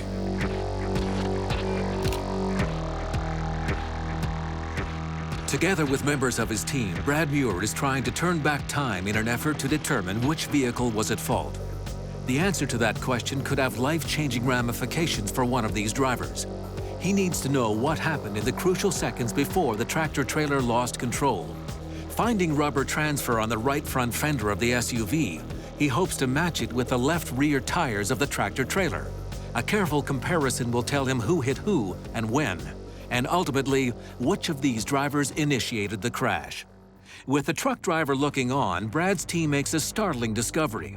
The rubber transfer on the SUV is higher off the ground than the truck tires themselves, meaning that the rear tires of the tractor-trailer were actually off the ground when they struck the SUV. So you figured out how the SUV was involved in this now? I have. The impact between the truck and the SUV was just down here where Mark is standing, and it all started right over here, where we first see the tire marks on the road, where the truck is in that hard left swerve. So as the truck's going through here, we only see one set of tire marks, so there's some dynamics, the loading. Yeah, as the truck swerved hard to the left, it's starting to tip over, leaning on its right side, which puts its left tires up in the air, and that's where the impact occurred between the truck and the SUV. The tire marks show the truck was already out of control when it came into contact with the SUV. Investigators now know that Jeff Lee must have endured a few frightful seconds, unsure whether he or his wife would survive. So you got the left side of the truck off the ground as it's starting to climb over the hood of the SUV. That must have been no fun for those guys. Yeah, I wouldn't want to be him. He had no choice but to follow the truck right through the crash. Roadway evidence has given investigators a crucial timetable of events leading up to the crash. They now know the truck began to fishtail first, its rear wheels becoming airborne and striking the fender of Jeff Lee's SUV. Helpless to regain control of his car, Lee is literally dragged into a scene of total destruction. Miraculously, he and his wife escape with their lives. Coming up, a cloud of suspicion evaporates around the couple in the SUV, but investigators are no closer to explaining why an 80,000-pound rig suddenly veered into the path of two oncoming cars. It's time for the truck driver, Bill Halliday, to provide some of the answers.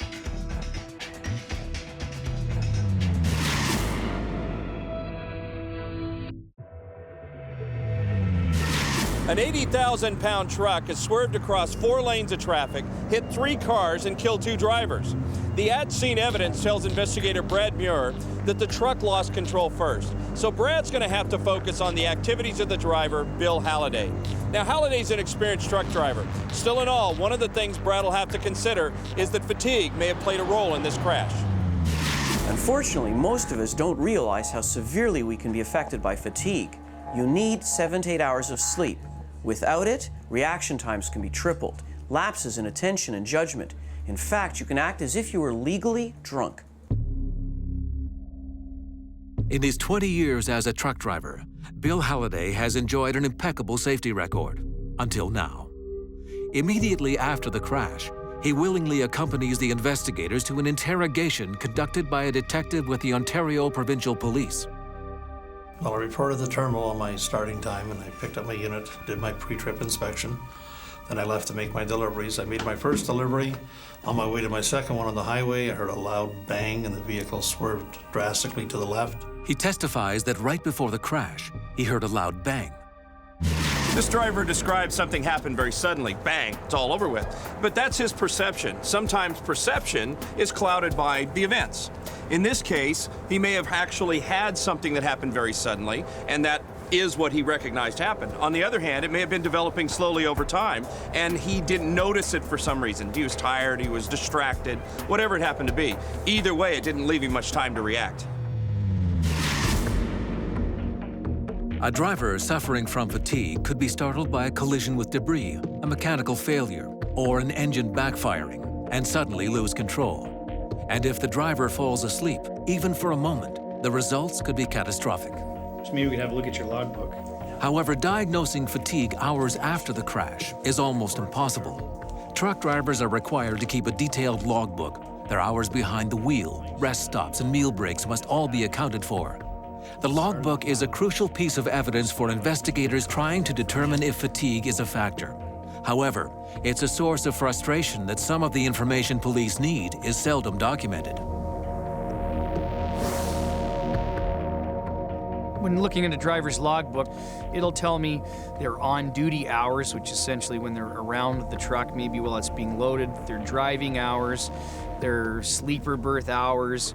But what it doesn't tell you is when they're off duty for, say, a couple of days before they're in to drive for their block, we don't know what they've done on those days. It doesn't tell us how much sleep he had the night before. It doesn't tell us how much sleep he's had in the last couple of days before. We don't know where he's been, what he's been doing. You know, he might have been very physically active in that period of time. We really don't know. 1 in 5 crashes are a result of driver fatigue. Someone tired behind the wheel. This thing called microsleep has the word micro in it. It sounds small, but it can have really big consequences. You're driving down the road, you doze off a little bit. 1 second at 60 miles an hour, that's 88 feet. You cover a lot of distance in a little bit of time. So as you can see, even a short period of time in what effectively would be a microsleep can be pretty devastating. This effect tends to be greater with novice drivers than experienced drivers, but both types have this lasting after effect, a fog, a haze, if you will, that may last for a little while. Microsleep is not a small problem, it can be a really big problem. But after several days examining Halliday's driving routine and service records, investigators come up with nothing that suggests he was suffering from fatigue. He was, in fact, fully rested and had just begun his shift when disaster struck. Investigators are struggling to find a reason why an experienced driver would suddenly lose control of his trailer. Turning again to the driver's version of events, they begin a search for the source of the big bang that Bill Halliday says immediately preceded the disaster. They have no choice but to examine the entire truck piece by piece. Well, we had Chris Foles, our forensic mechanic, look at the truck. It was logical to bring him into the investigation to try to look at the truck and see if he could find what caused the bang or may have contributed to or caused this crash. So he really has a good idea what separates mechanical wear or wearing out parts versus something abnormal from a breakage or metal fatigue or some other kind of failure or flaw in the manufacture of that part. Yeah, we're going to start with the front because that's what controls basically the whole steering of the whole unit. Is done with the 2 front tires and the whole assembly at the front. So we're going to come up front and and kind of rule this out. It's going to be a major part of the investigation. It's going to be the front end. So we want to make sure everything's intact and everything's working properly. So we start here at the spring assembly, the shackles, the U-bolts, make sure everything's intact and tight. Chris Fold's expertise allows him to quickly narrow in on a fractured piece of metal connected to the truck's steering mechanism. He determines that the fracture was not the result of the crash, but actually occurred without warning just seconds before the driver lost control. Chris did a lot of work combing through the whole front of that vehicle, and ultimately at the end of his investigation and his examination of the parts, the determination was that this piece of the steering, the drag link, had broken at the steering box. And when that happens, the driver essentially has a steering wheel in his hands that's useless. It doesn't afford him any marginal control. It gives him nothing. The front wheels are subject to steer in any direction that they want to go. It wouldn't be caught by the driver on his circle check or a mechanic on an annual. Basically where this has failed is the inside of the output shaft, but unfortunately it's covered by the arm, so by a close examination you wouldn't be able to see it. It starts as a hairline crack and eventually gets moisture behind it and it rusts and leads to a failure. It's not something that can be seen, and it is a very rare type of failure. Accident investigators use their expertise and resources to find the root causes of violent collisions so that injuries and deaths can be avoided in the future. When a mechanical failure is found to be the culprit, they routinely alert agencies that can order inspections or issue recalls. However, the failure in this case is so unique that it is unlikely to ever be seen again. For Brad Muir, this is the closest thing he has seen to a true accident, where no one is at fault.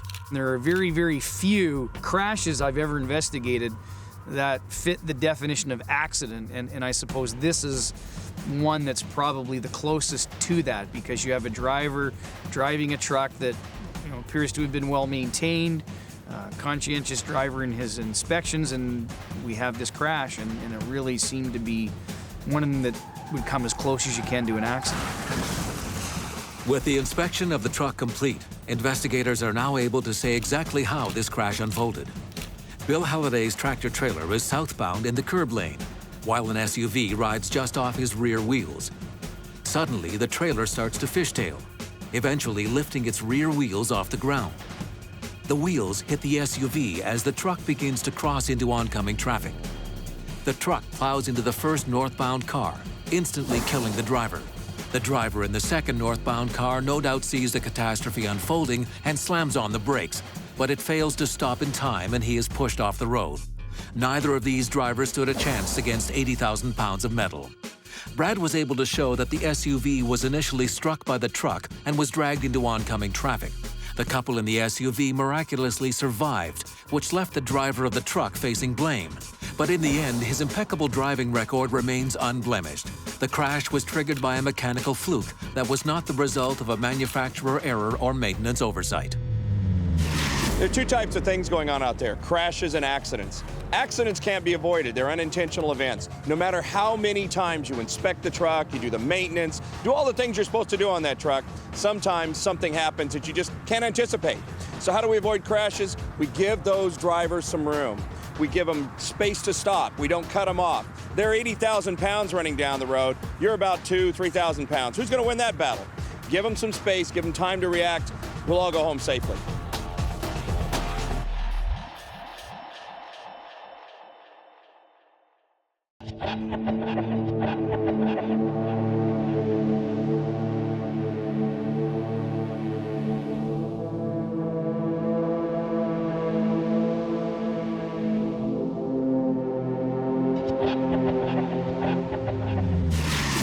A woman is killed when a car plows into the back of an illegally parked truck.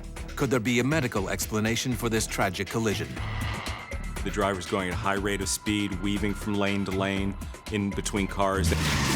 Then a catastrophic rollover kills the driver of a pickup truck, but spares the life of his daughter riding in the passenger seat. It would have caused a violent rotation. Within less than a second, the pickup truck was on its roof and sliding. Investigators struggle to explain what caused the accident and how one person could survive such a devastating wreck. And 2 drivers are involved in the death of a young girl riding her motorized scooter. Both admit to hitting her, but investigators must determine who dealt the fatal blow. Something that really caught my eye was the length of the skid marks. Looked several hundred feet.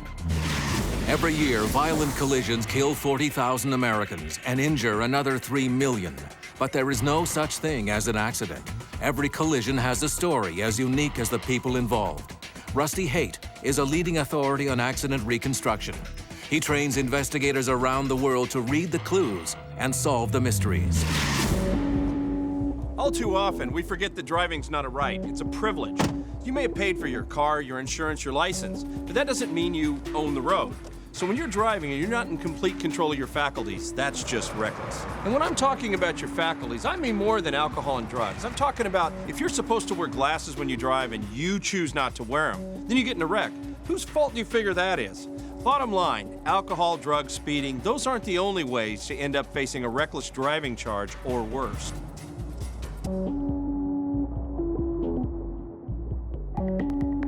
After a long day behind the wheel of his truck, Michael Morgan is getting tired and sleepy. It's about 70 miles to the next truck stop, and Morgan thinks that's a bit too far to risk driving any further. The trouble is, it's illegal to stop for a rest on the roadway. If he's caught, he could face a hefty fine. But given how heavy his eyelids are getting, Morgan decides to pull over and take a break for just a few minutes on a lightly traveled stretch of side road. He knows that almost 40% of truck accidents involve a sleepy driver, and he doesn't want to become a statistic. It's a decision Morgan will regret for the rest of his life. Barbara Shriver and her daughter Brooke are in a festive mood coming back from the movies. But the mood quickly shifts to panic and fear when Barbara notices a car zigzagging and coming up from behind at full speed. Mom, what's going on? Mom. In a matter of seconds, it catches up with them. And before they know what's happened, Barbara has lost control of her car. Up ahead, Michael Morgan's tractor-trailer comes into view, but it's too late.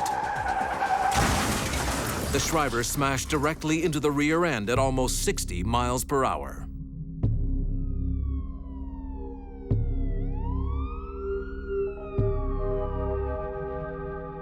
I received a call. They have an accident down here. A car into the back of a tractor trailer. A second vehicle involved aside from the tractor trailer, and there may be a fatality involved. When accident investigator Frank Carson arrives at the collision scene, regular officers have blocked the street and secured the area. Barbara and Brooke have already been pulled out of their wrecked car and are on their way to the hospital. Barbara is in critical condition. She suffered a lot of head trauma and has bleeding under one of the membranes that protects the brain. She's also suffered bruises on her lungs. As for Brooke, she's luckier, having escaped with a broken arm, nose, and facial cuts. The car that came up from behind the Shrivers has been pulled over too, and Michael Morgan is also still on the scene, uninjured but numb from what just happened. And all of a sudden, I hear boom. Get out of the vehicle. The collision took place on a straight road under a clear sky, so there is no obvious explanation for this tragic event. Frank will have to figure out this one from scratch. But looking at the car under the truck, he immediately realizes why Barbara Shriver is fighting to stay alive. She was not wearing her seatbelt. The passenger side of the vehicle was largely intact. The passenger compartment, the inside of the car where the passenger sat, was very little damage, and of course what helped the passenger immensely was the fact that the passenger was wearing a seatbelt. The fact that the daughter survived this crash was due to her having worn her seatbelt and the airbags deploying. While airbags can cause some minor injuries, they're going to save more lives than they're going to take them. The deal is airbags and seatbelts go together. Airbags are a supplemental restraint to the use of seatbelts. Here's a couple of facts from a guy that's got 805. Make that 806 crashes under my seatbelt. An airbag deploys at about 200 miles an hour right near the steering wheel and the dash. And if you're not wearing a seatbelt, that's a lot of force you can hit with your upper body and with no restriction, no limits. Even when you're wearing a seatbelt, you can still suffer some abrasions on the inside of your arms from the rough airbag material itself. And in some cases, you can even break your wrist. Why is that? Because you could throw your arms up in front of your face like our pal the dummy here. This action can cause further damage, like broken noses and even broken arms. Hey, but you think those injuries are bad. Imagine how they'd be without seat belts and airbags. Remember to buckle up. Seat bags and airbags aside, what the Shrivers have experienced is one of the most deadly and violent collisions possible. What police call an underride. Well, this bar that we're looking at here is called an underride protection bar. The truck drivers commonly call it an ICC bar because it's mandated by federal law. What it's designed to do is to keep the car from running underneath the tractor trailer. And if the car has a blunt front end, it works pretty well. Unfortunately, the modern vehicles are getting more aerodynamic, more low to the ground, more wedge shape, and they tend to run underneath the ICC bar. Rides underneath it, the ICC bar ends up in the passenger compartment and injuring the drivers and passengers a little bit more. At this point, Frank Carson knows the obvious. The Shrivers' car crashed into the back of the truck. The question now is why?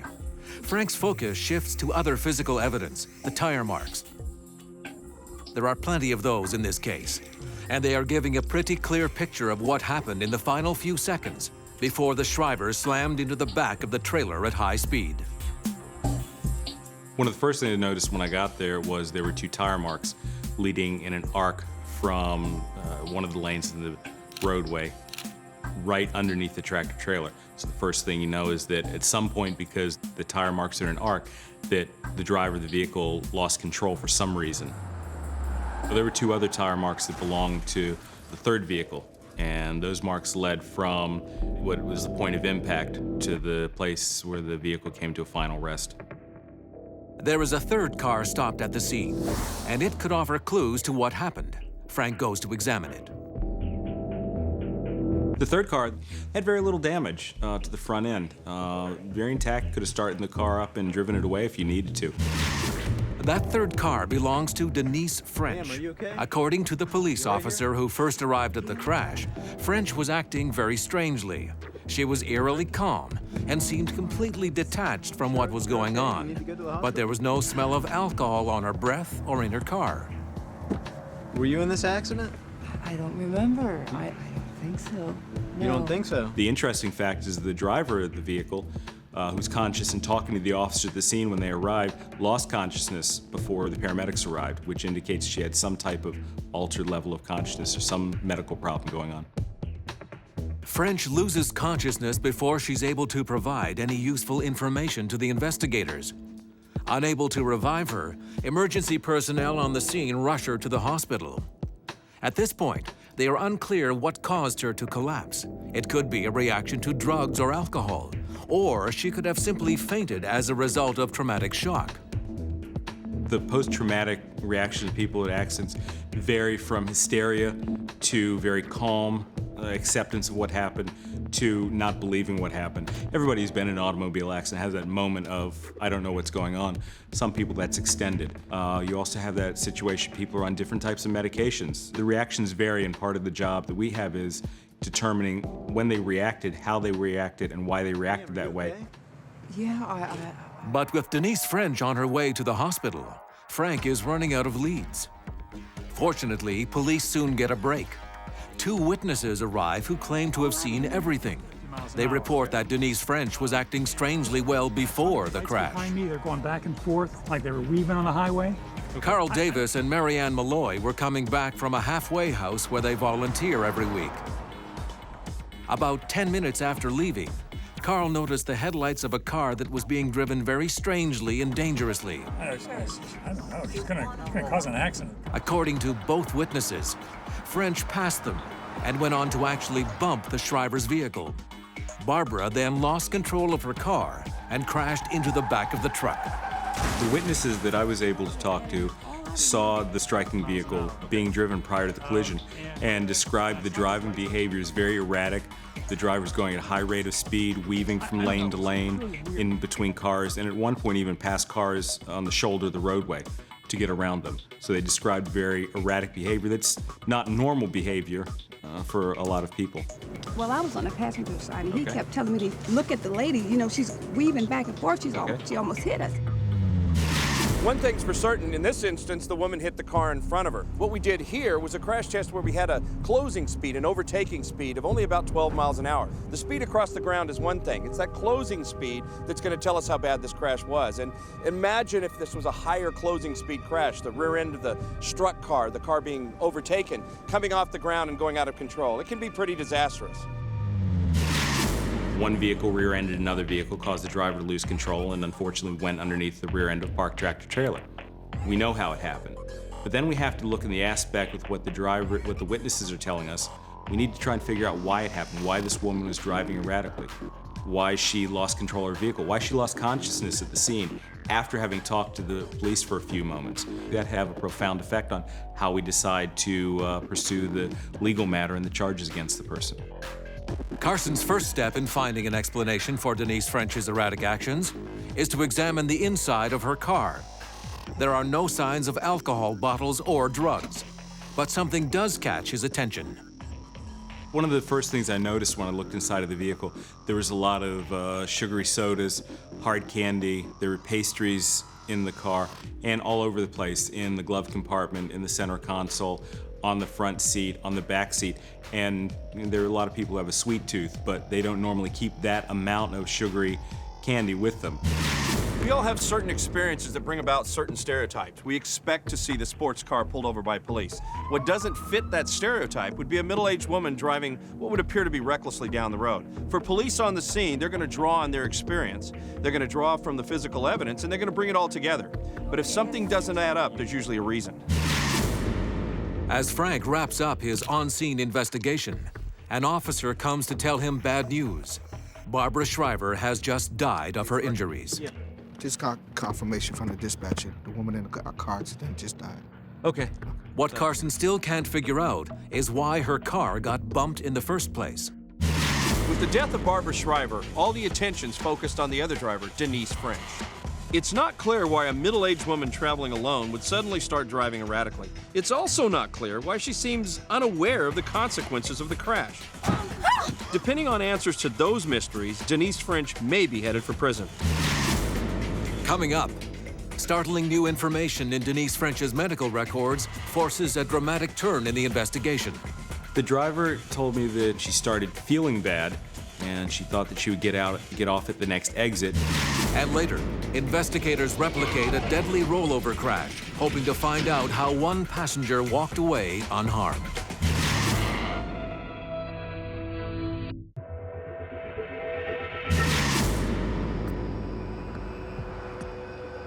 Barbara Shriver and her daughter Brooke were driving home on an unremarkable evening. They never made it.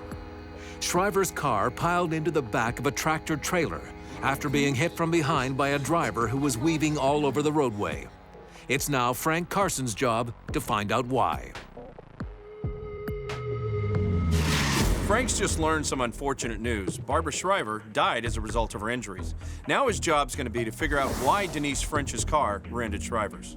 Now, what he determines will help a prosecutor decide if criminal charges should be filed against French. But more than that, it can help provide much-needed closure for the Shriver family.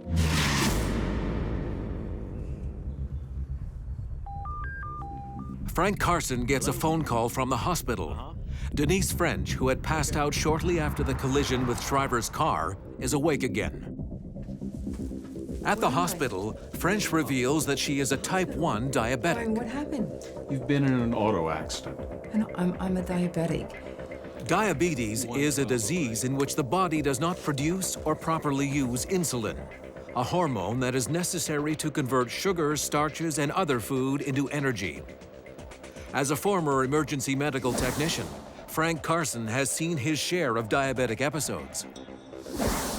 When your blood sugar level gets very low, most people realize that as hunger, or if you get really hungry, you get the shakes. Well, with a diabetic, the reaction can be a little bit different.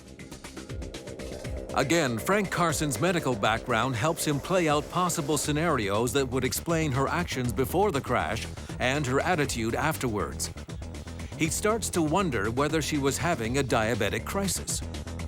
Normally, if diabetics, the sugar level drops too low in their bloodstream, they don't get that sugar that they need from hard candy or soda, they'll start feeling agitated, they'll start becoming disoriented, perhaps hallucinating, and eventually they'll begin to lose consciousness and pass out, and then it becomes a real health crisis for them, whether they're driving or whether they're at home doing the dishes. It's possible an insulin imbalance led to this tragedy. But one thing doesn't add up. French's car was full of soda and snacks that would have temporarily brought her levels back up. And not a single bottle or bag had been opened. For someone that's lived with this disease as long as this lady has, and made the plan she obviously has made carrying this around with her, it doesn't make sense that she wouldn't take advantage of the solution. It was right here in front of her. So the first thing that you think of is there's some negligence involved. Here's a person who's been a diabetic for 20 years and may not have been managing their condition as well as they could have. Frank Carson has collected all the clues that the crash scene can offer.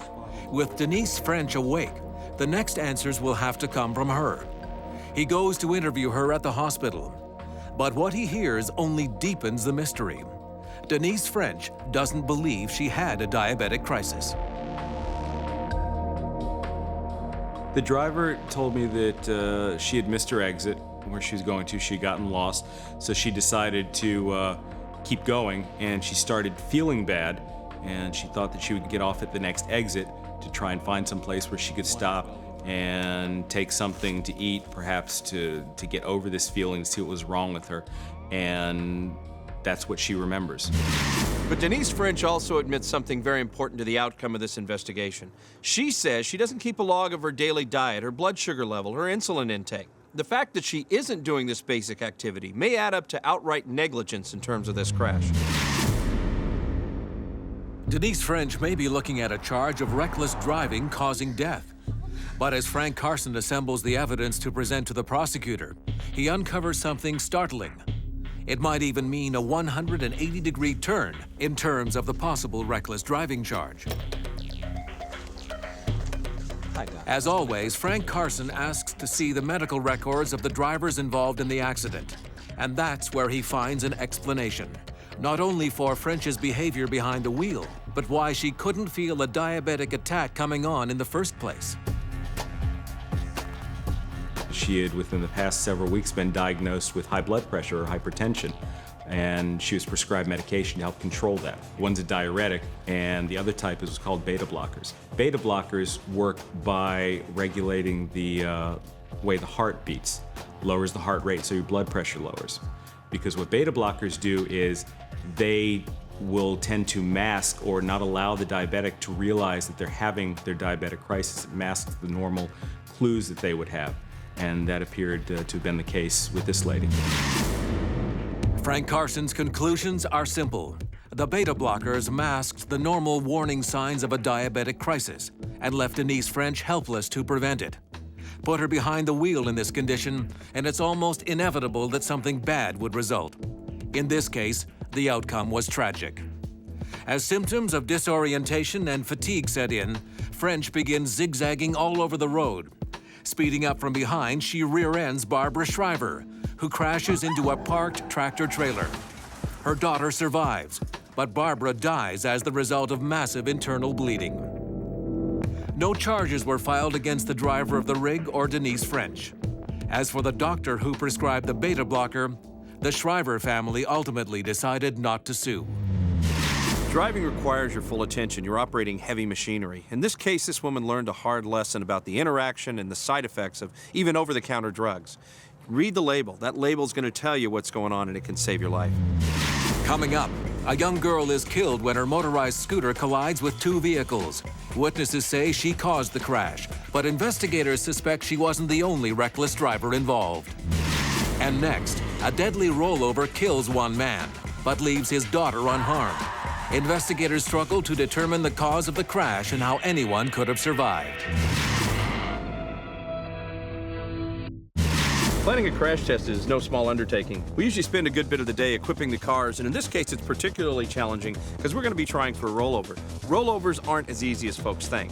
You may have an SUV, you may have wet roads, you may have a lot of conditions that folks think of as relating to rollovers, but they don't always come together to make a rollover occur just as you'd expect. Same thing occurs to investigators in the field. They may be really good investigators, and I may have a really good crash crew, and all of those things should work together.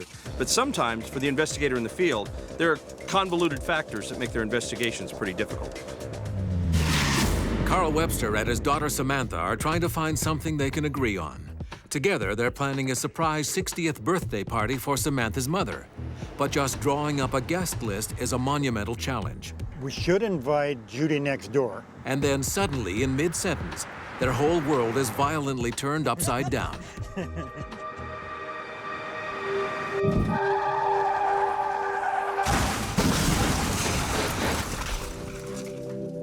Despite the fact that he was wearing a seatbelt, Carl Webster is killed instantly, his upper body crushed as the truck rolls over and slides off the road.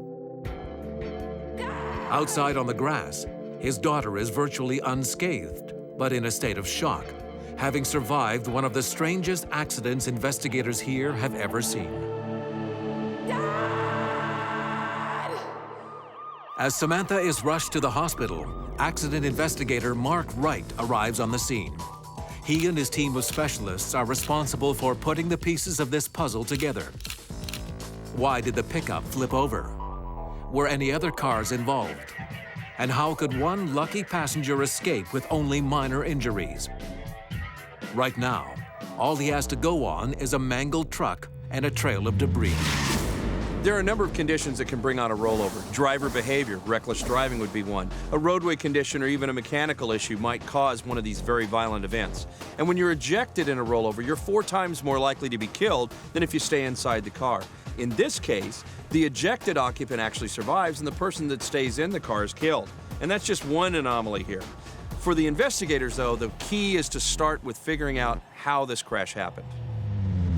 They don't generally just roll over for no reason. There's usually either a violent steering action or hit something that caused them to trip and roll over.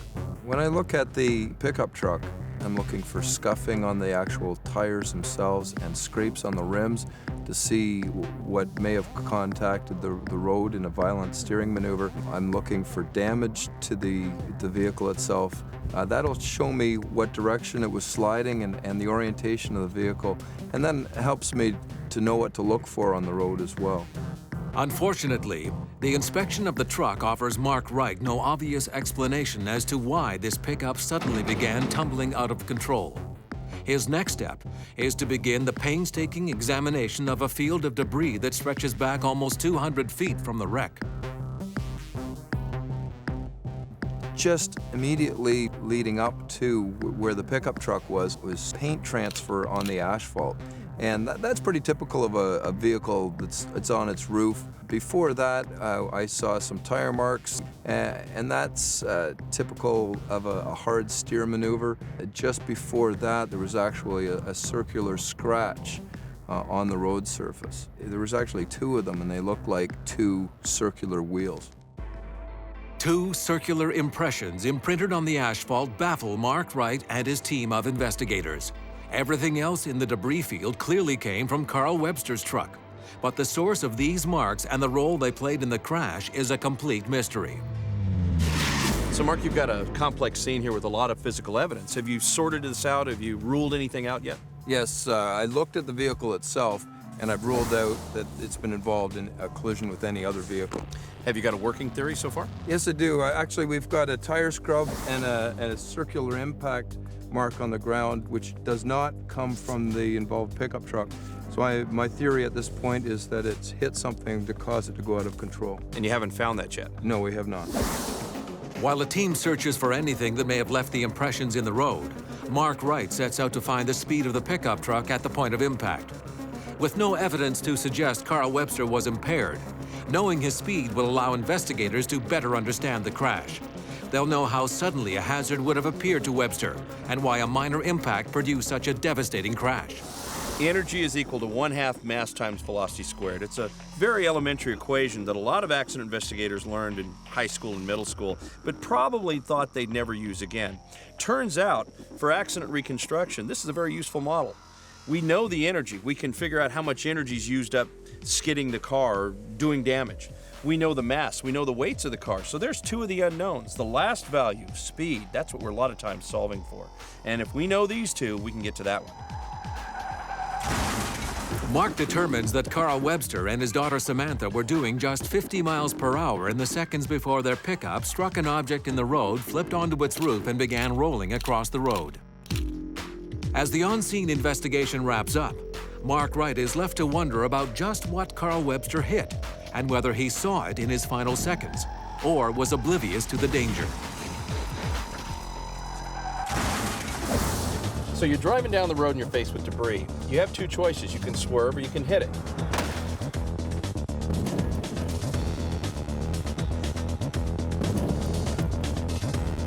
Swerving can cause its own problems depending on your speed, the roadway conditions, the type of vehicle you're in. A swerve could put you out of control. On the other hand, hitting it may be the lesser of two evils. So in this case, did our driver actually choose to hit what was in the roadway? We can't really tell for sure until we know what it is he hit. The next morning, officers search in the fields surrounding the crash site for any object that may have come into contact with the pickup truck. An object heavy enough to initiate a rollover on impact, but small enough to be invisible to a driver at night. We found this tire about 350 meters off the roadway in a farmer's field. And what we were trying to do is determine, did this tire have anything to do with the actual collision? What we did find was a gash in the tire and other damage to the rim that corresponds to rim damage to the front tire of this pickup truck. And also, we found an area of cleaning on the leaf spring itself. It's actually damaged. So we've been able to determine that this tire was impacted by the front tire of the pickup truck and then contacted the leaf spring on the pickup truck. The tire would have caused a violent rotation. In this case, it rotated counterclockwise within less than a second. The pickup truck was on its roof and sliding. How this tire wound up in the middle of a high-speed road may never be answered, but it's now clear that it caused the rollover that took Carl Webster's life. Although the front end of the pickup was able to skip over the tire, the rear end could not, and the force of the impact with the back wheels was enough to send the truck tumbling across the road. But this discovery only gives rise to more questions. With one mystery solved, Mark Wright must turn his attention to Samantha Webster's miraculous story of survival. Coming up, investigators examine Samantha's still buckled seatbelt. If she was wearing it, just how did she end up outside the truck? And if she was actually ejected from the truck, just how did she survive? Reenacting a destructive rollover just might give investigators the answers they need. And later, two drivers admit to hitting a young girl who was driving her motorized scooter down the middle of the road. But their stories and those of eyewitnesses clash with the evidence police find at the scene. I was going to be looking at an investigation that involved high speed, grossly over the 30 miles per hour.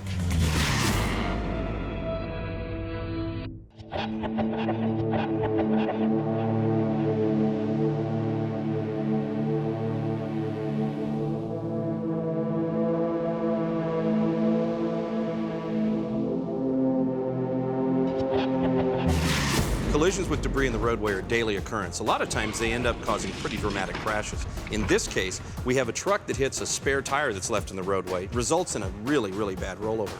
The driver staying in the car is actually killed, and the passenger who was ejected walks away with minor injuries. Usually it's the other way around. This is a pretty amazing case. The forces experienced by occupants in a rollover are catastrophic. Anyone unrestrained is powerless to keep themselves in the car. Ejected through a window, victims often suffer severe head and neck injuries when they hit the ground, or are killed when the vehicle itself rolls over them. Even if they're belted in like Carl Webster, they can be crushed if the roof caves in on them. But investigators are stumped by Samantha Webster's remarkable story of survival. Her physical injuries suggest she was not in the wreck that killed her father. Police hope she can tell them exactly how and when she escaped the truck. Recollection of the passenger was that they were just driving along normal, they were just talking, and all of a sudden she finds herself in the ditch. I just remember the truck kind of like bouncing off to one side a bit, and then it just started rolling. So she really didn't have a huge recollection of what even happened. They didn't see or hear anything. It was just on the roof and off the road. She doesn't know how she got out of the pickup. She was just out and in the grass. Samantha Webster's description of the crash reminds investigators that rollovers occur in a fraction of a second and at speeds beyond our level of perception. Coupled with the incredible forces she experienced, it's little wonder Samantha is unable to describe her experience in detail. To understand what she may have gone through will require duplicating a rollover on a closed stretch of highway.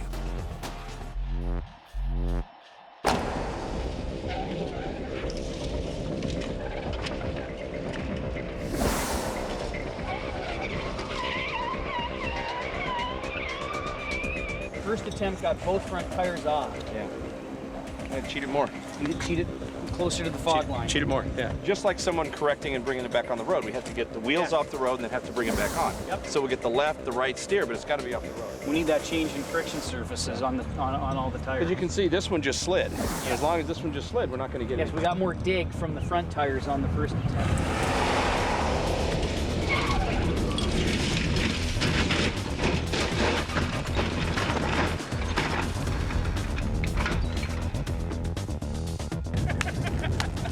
Now that's the way it should work. That was 3 complete turns and it landed on its feet just like a cat. Now look at the big impact on the passenger side on the off side of the roll. That would not be very friendly for the passenger. No, this is ugly. Rollovers are incredibly violent events. Once where I had 4 or 5 inches of headroom, all of a sudden now on this side I find I have next to none.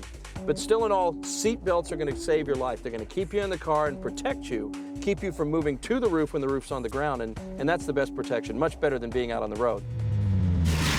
The damage done to the SUV during the rollover test only reinforces the unlikelihood of Samantha Webster's miraculous escape.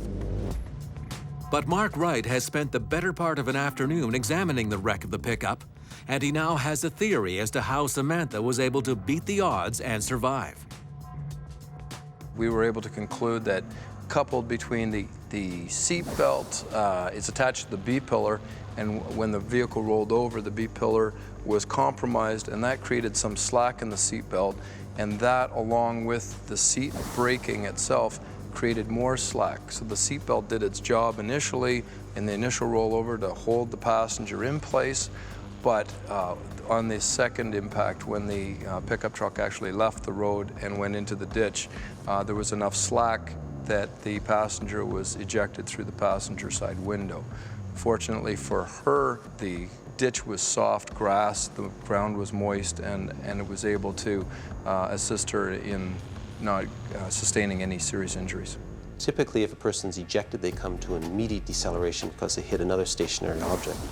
That individual then will sustain massive acceleration, deceleration, rotation forces on the brain, leading to eventually brain death. In this scenario, what happened was that there was a slower deceleration because the person was perhaps sliding along the grass, and those types of deceleration forces that one associates with severe brain injury did not occur. Mark Wright arrived on the scene of a fatal rollover and found more questions than answers. But with the last piece of the puzzle in place, he is finally able to say exactly how this tragedy unfolded. Carl Webster is driving his pickup at about 50 miles an hour. Suddenly, he hits a fully inflated tire lying in the middle of the road. The front end of the pickup immediately bounces, raising the rear wheels. When they touch back down, the left rear spring cuts into the tire, forcing the truck onto its side and into a deadly rollover. Samantha's life is saved in those first milliseconds by her seatbelt, which holds her firmly in place. But the roll is so violent, it smashes the roof and rips her seat from its moorings, providing a momentary slack in the belt. This allows Samantha to be ejected out of the passenger window and onto the soft roadside grass. Had she stayed in the truck, she would have most likely been crushed to death. Although grateful to have survived, Samantha Webster doesn't dwell on how lucky she is. Her own survival is a daily reminder of the night she lost her father. The other interesting aspect of this crash was that spare tire in the roadway. You have to wonder how many people drove by that without hitting it. Drivers have a responsibility to secure the load in their vehicles.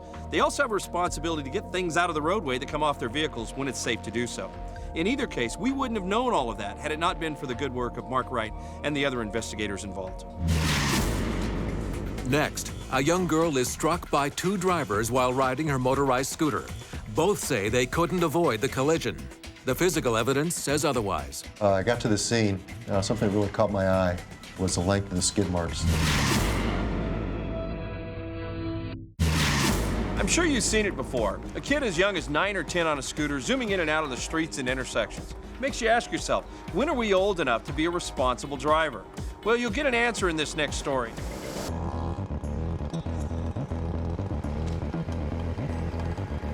Stacy Wilson can't believe her good luck. Her best friend Heather has just let her borrow a brand new motorized scooter for the first time. The 14-year-old is a bit wobbly on it, but gets going okay. After a quick loop through the neighborhood, she's just a few blocks away from home, but she'll never get there. Stacy's scooter drifts into the wrong lane of traffic with tragic consequences.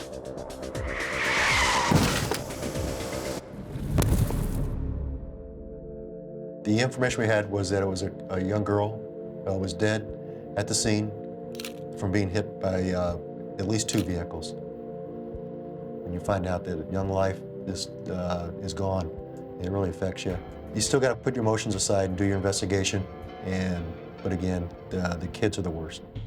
John Heineman leads the vehicular crime unit at the local police department. When he gets to the scene, Stacy Wilson's body is still there. A car and an SUV have pulled over as well, and both drivers have admitted to hitting the young victim. It may seem like a simple case of a little girl losing control of her scooter, but John has his work cut out for him. Hi, I'm Sergeant John Hyman with Phoenix PD's Vehicle Crimes Unit. It's his job to uncover the precise chain of events leading up to the accident and make certain that everyone involved is telling the truth. We'll get going. Which vehicle were you driving? I was in the first vehicle. The sedan? Yes. The first driver I started talking to was the driver of the car involved in the collision. It was the first vehicle that the GoPed hit. And you were driving the SUV? Yeah, it's right behind her. Okay. What I'm going to first do is I'm going to interview each separately. I'll start with you. Stephanie Jackson is the driver of the car. She is traumatized by what happened. After all, she has 2 children herself. When I started the interview with the first driver, she told me she was going down the street approximately 30 miles per hour, the speed limit. Saw this GoPed. She pulled off to the side, but not in time. The GoPed sideswiped her, causing the GoPed to go to the right, or the GoPed fell to the ground. Jackson insists that she did all she could to avoid the collision. And so I veered off and had to swerve off of the road. Emergency workers on the scene suggest that Stacy's death was the result of a massive skull fracture. Head injuries are one of the most common causes of accident fatalities. Once the head is hit by a moving object, it accelerates very quickly, and then usually will decelerate once it hits the ground very quickly. The abrupt acceleration and deceleration of the soft brain within the hard skull causes massive injury in the nerves and the blood vessels throughout the brain. There's massive swelling in the brain because of the injury to the small nerves and the blood vessels. That swelling or edema within the brain can actually increase the pressure inside of the brain to such an extent that the heart is unable to pump blood flow to the brain adequately. In that case, what will happen is that the brain will eventually die. To verify Jackson's story, Heineman examines her car. There are clear signs of the impact. A black scratch mark along the side of the vehicle appears to be consistent with the driver's explanation that the scooter and the car came in contact. There was alcohol, but we didn't drink. Heineman also has witnesses. Bridget Turnbull and her brother James were walking down the street when they saw Stacy pass by on her motorized scooter. James gives the most detailed testimony. And as soon as the GoPed rider passed by him, he looked back, knew he was going to hit this car, and saw the collision with the sedan and the GoPed. The witnesses appear to confirm that it was young Stacy who hit the car, just as the driver said.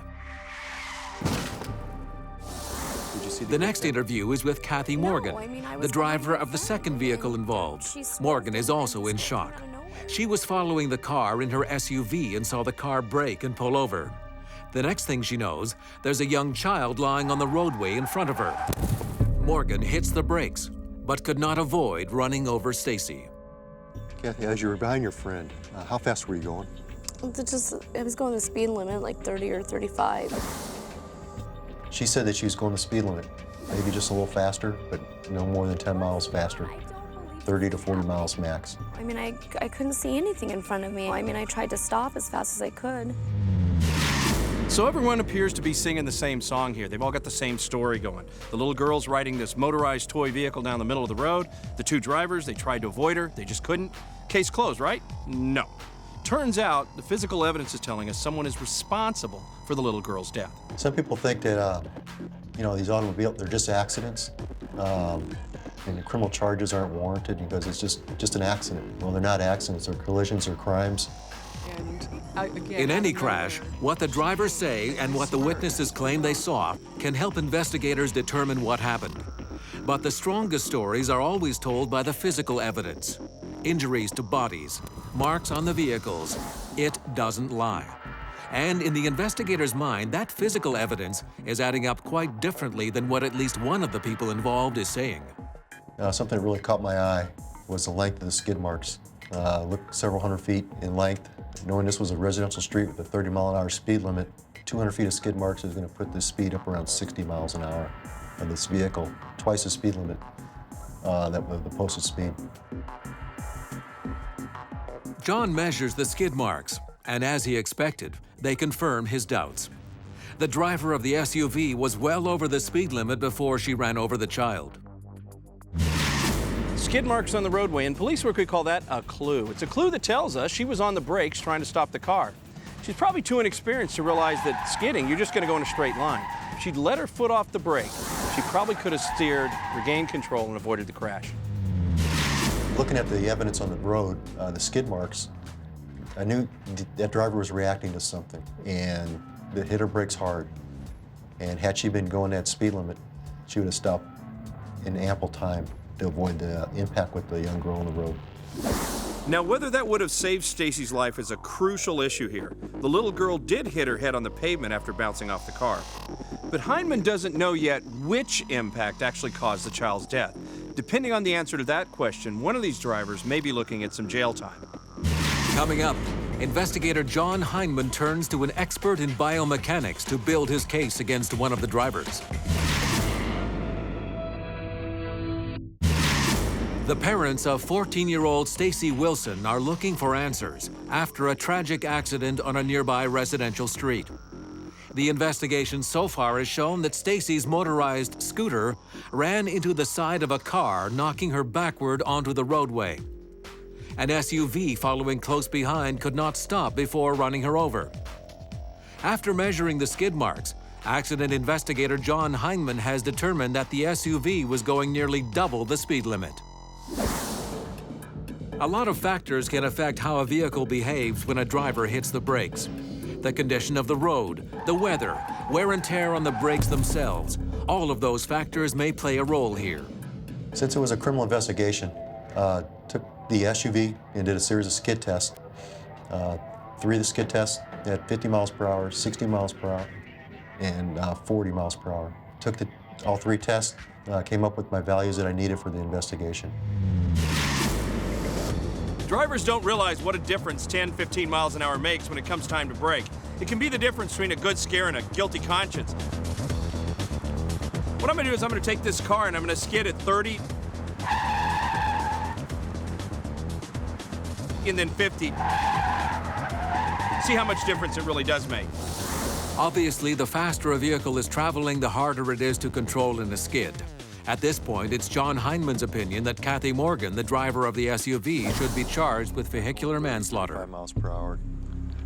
Kathy, I had a chance to look at the investigation. I know the GoPad's on the wrong side of the road, but I have an issue with your speed. I told you I was going the speed limit. You're not going 30 or 35.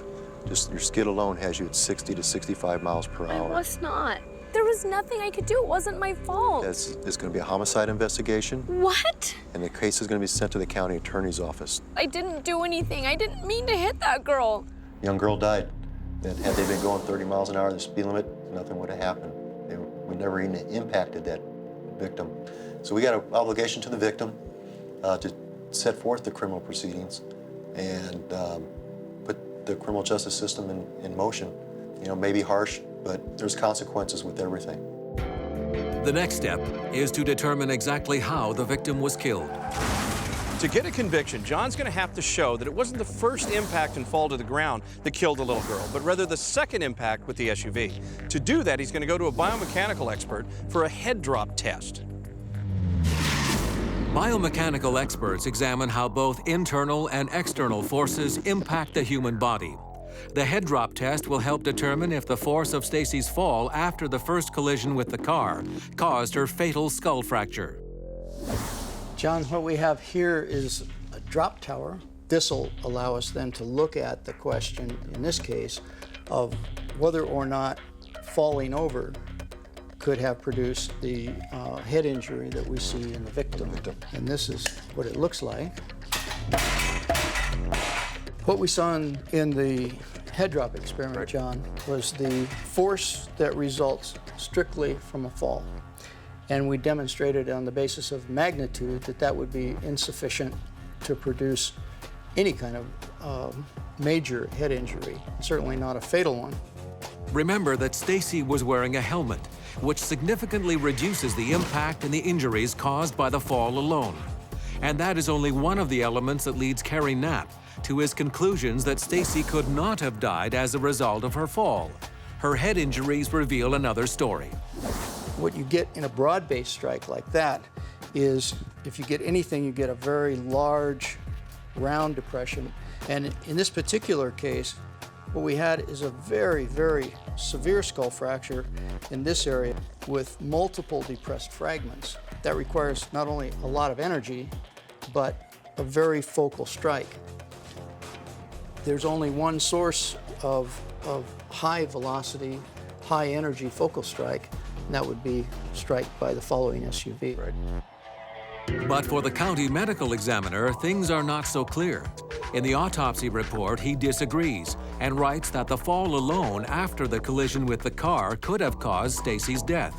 It will be the county prosecutor's job to decide if, even with conflicting medical opinions, he will charge Kathy Morgan for reckless driving. As for John Heineman, his investigation is finished, and he can now replay the tragic chain of events that led to Stacy Wilson's fatal accident. The 14-year-old was enjoying her first ride on a motor scooter when something went terribly wrong. For some reason, she ends up crossing the center line and running into the oncoming car of Stephanie Jackson. She is knocked off her scooter, and her head hits the ground hard. Coming from behind at 60 miles per hour, Kathy Morgan hits the brakes, but is unable to stop before running over her body. Stacy dies of a severe skull fracture, but in the end, the county prosecutor decided not to charge Kathy Morgan for vehicular homicide. While she was clearly speeding, the inconsistency between the biomechanic and autopsy reports left doubt as to which collision actually caused Stacy's fatal injury. However, the city had enough information to develop a ban on toy vehicles in the roadway, and a lot of other cities and states have followed suit. As for our two drivers, well, hopefully they're going to follow the rules of the road, and this will change the way they drive. Remember, speed kills.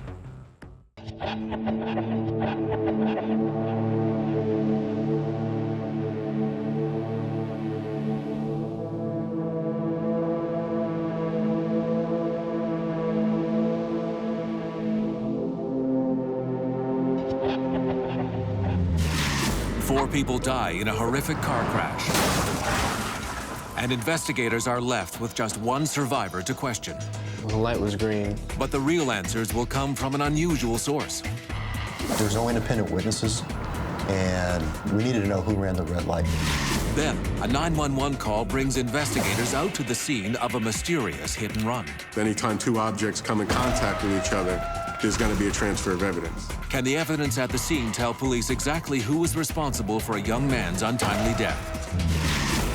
and an experienced motorcyclist loses control of his bike and plows into an oncoming SUV. Investigators on the scene must consider every scenario from driver error to sabotage. It's very common to use motor vehicle crashes as a cover-up for a homicide. Every year, violent collisions kill 40,000 Americans and injure another 3 million. But there is no such thing as an accident. Every collision has a story as unique as the people involved. Rusty Haight's a leading authority on accident reconstruction. He trains investigators around the world to read the clues and solve the mysteries.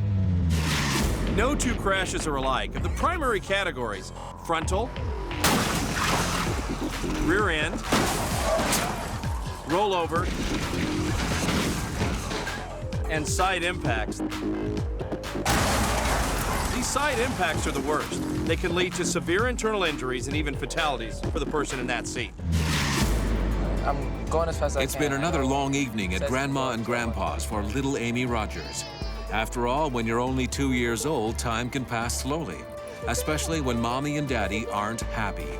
And they aren't happy.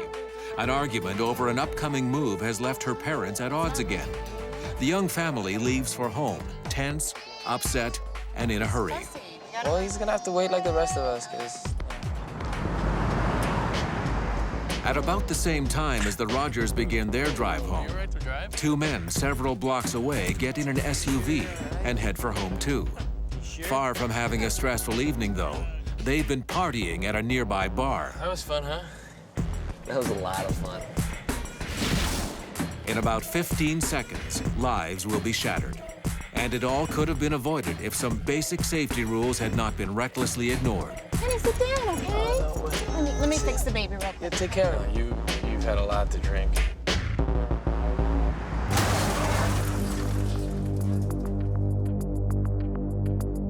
At approximately 11 p.m. on a hot Arizona night, accident investigator John Heineman is called out to the crash scene. How many victims again? 3 victims.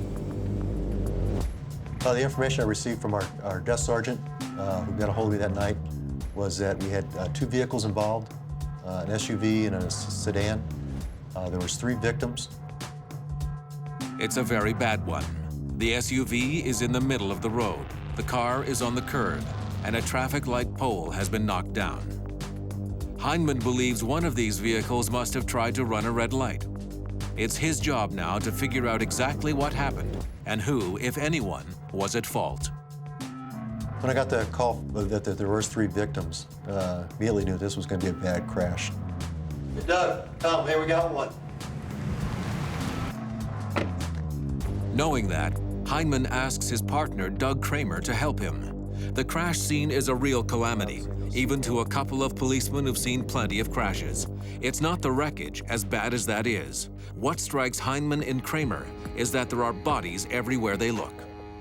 Little Amy's parents are pronounced dead at the scene. Yeah, again, no seatbelt here.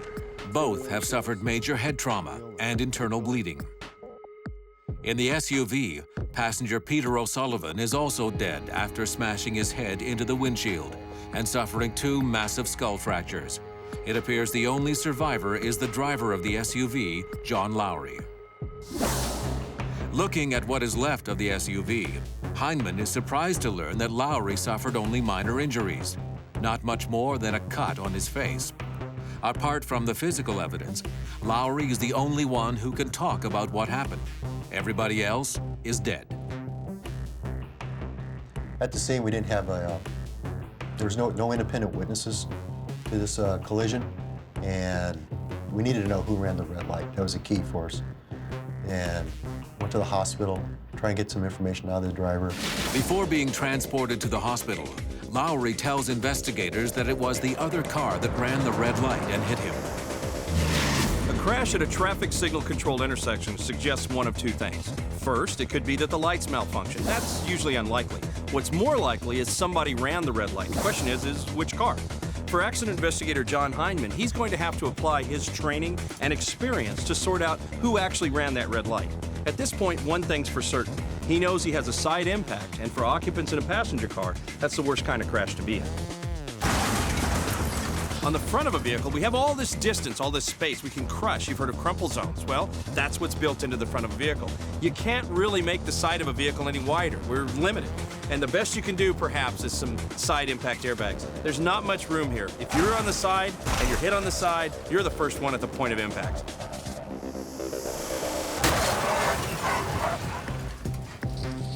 So in a situation like this where you have a passenger that's thrown all the way over to the driver's side, you can expect to see massive injuries to the head with the brain being jostled around, to the vertebral column, and to the internal organs where they can be torn from their attachment. You can have severe internal bleeding. As Heinemann and his team prepare to start gathering the physical evidence, they're informed of a disturbing new development. They were there at the scene. Fire captain approached us, told us they saw the back window had been broken, and there may be a fourth victim. Through the broken windows of the couple's car, firefighters notice a child seat and some toys. Heinemann asks firefighters to search the surrounding area, hoping against hope that it wasn't the tiny body of a child that broke the back window.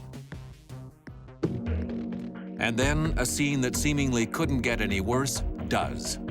In the bushes, about 100 feet from the crash scene, firefighters find the lifeless body of 2-year-old Amy Rogers. As a parent, having young kids, they're the worst, the absolute worst. When you find out that a young child, a young life is gone, it really affects you. And you still got to put your emotions aside and do your investigation. But again, the kids are the worst. And the first things we noticed is that nobody was seatbelted in, and not even the infant. The infant was just rested in the car seat. The impact allowed the freedom to go out of the car. So it's like this. A driver who would wear a seatbelt is 3 times more likely to restrain a child in the car with him. So you probably wonder what I'm doing here. Well, let's try a little experiment. Suppose you're driving down the road at 25. You're in a parking lot, and you have an unrestrained child in the seat next to you. That's not a good idea. The kid's out of a car seat, out of a seatbelt. Well, 25 miles an hour in a parking lot and a little bit of a crash is just about like doing the unthinkable. Throwing your baby from the 3rd floor. Doesn't make any sense, does it? Well, here's the deal. It's not the fall that's going to hurt. It's the sudden stop at the end. And this fall from this height was just the same as an unrestrained child moving forward and hitting the dash. Put the kids in a seatbelt or a car seat. And not just the kids. None of the victims were wearing seatbelts. Only Lowry beat the odds. As Heinemann continues the on-scene investigation, he dispatches Officer Tom Reyes to follow up with the lone survivor at the hospital. The light was green, so I don't know what happened. This guy must have hit me. He came out from nowhere. First, he learns that Lowry's blood alcohol is over the legal limit. We learned that his blood alcohol concentration was a .125. Should obey traffic signals. This was several hours after this impact occurred. Whoops! Oh no! I almost missed that one. He was impaired. Probably didn't even see the red light. Obviously didn't see the car coming approaching him as well. Lowry sticks by his story that the other car ran the red light, but he's got some incentive to say so. After all, the only other possible witnesses are dead, and he could face 4 counts of manslaughter if Heinemann can prove it was Lowry's fault. But Heinemann doesn't have that proof yet. So at this point, John doesn't have any independent eyewitnesses to tell him who actually ran the red light. He's got the only surviving driver that's pointing at the dead guy. There's a surprise, huh? Who's saying, hey, the dead guy ran the red light. What John's going to have to do to get any kind of criminal charges into court is find some objective, independent way with the physical evidence to demonstrate who actually did run the red light in this case. That's the trick for investigators. They need to figure out, using that investigative technique and the physical evidence, how this crash happened. Coming up, shocking news from the medical examiner's office sends investigators back to the drawing board. We're just kicking around the idea of how can we find out who ran the red light, and this kind of all of a sudden hit us. And later, a 911 call brings police out to the scene of a mysterious hit and run that has taken the life of a young man. When you're dealing with a hit and run, time is a big factor. It's very easy to get rid of a car. You could fix it, wash evidence off.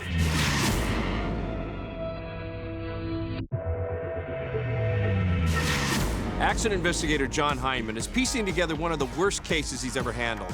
4 people are dead, including a 2-year-old who wasn't properly buckled in a car seat. In fact, no one was wearing a seatbelt. There is only one survivor in this crash. Belts aside, alcohol's a factor. Lowry was driving impaired. Still in all, John has to figure out which of the 2 drivers tried to beat the red light. In fact, may not have noticed the red light.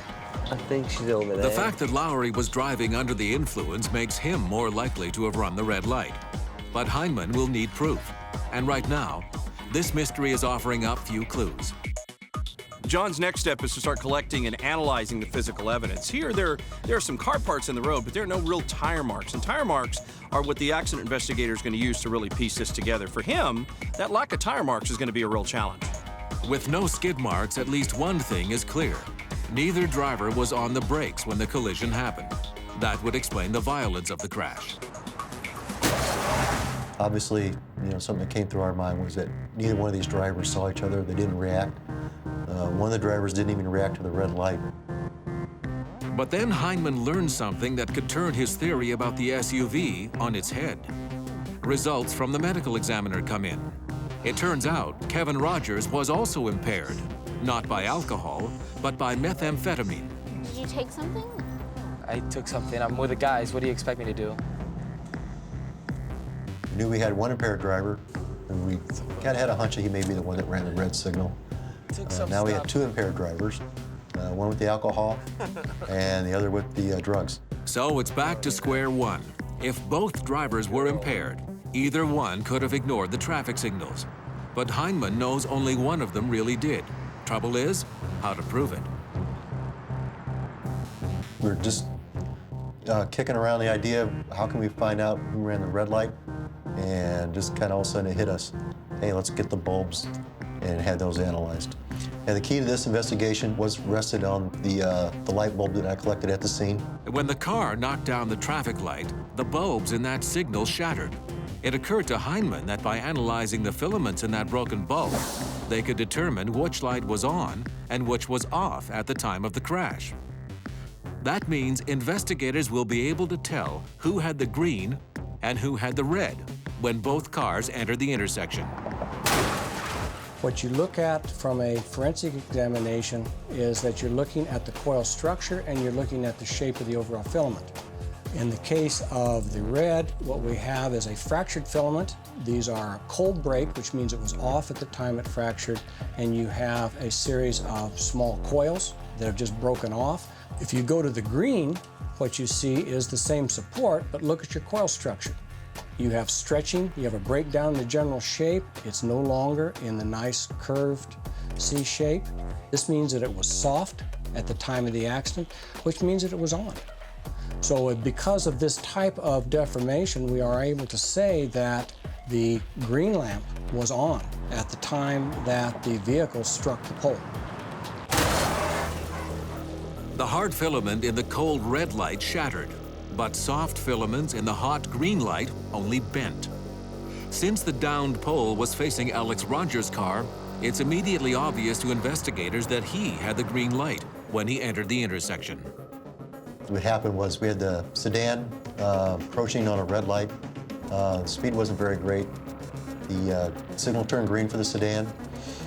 Went not very fast, 25, 30 miles through the intersection, and was T-boned by the SUV at a high rate of speed, which we felt ran the red light.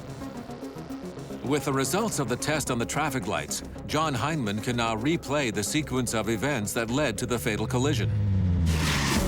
Amy Rogers and her parents were on their way back home.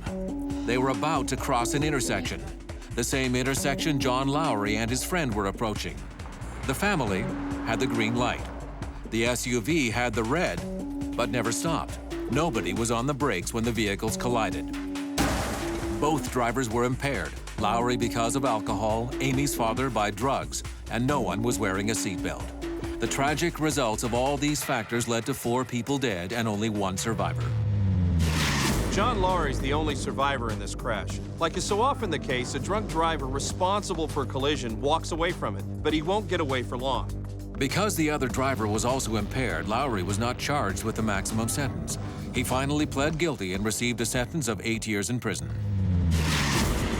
Coming up, investigators struggle to explain how an experienced motorcyclist could lose control of his bike and end up on a deadly collision course with an SUV. The driver of the sport utility vehicle stated that they observed this motorcycle lose control and slide across the pavement in their direction, and they attempted to make an evasive action to avoid colliding with this sliding motorcycle and driver coming across the road. And next, investigators responding to a 911 call find the body of a man in the middle of the road.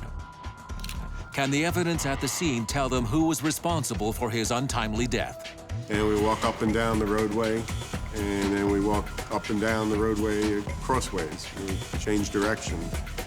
And there were no parts. There were no automotive parts, there were no paint chips.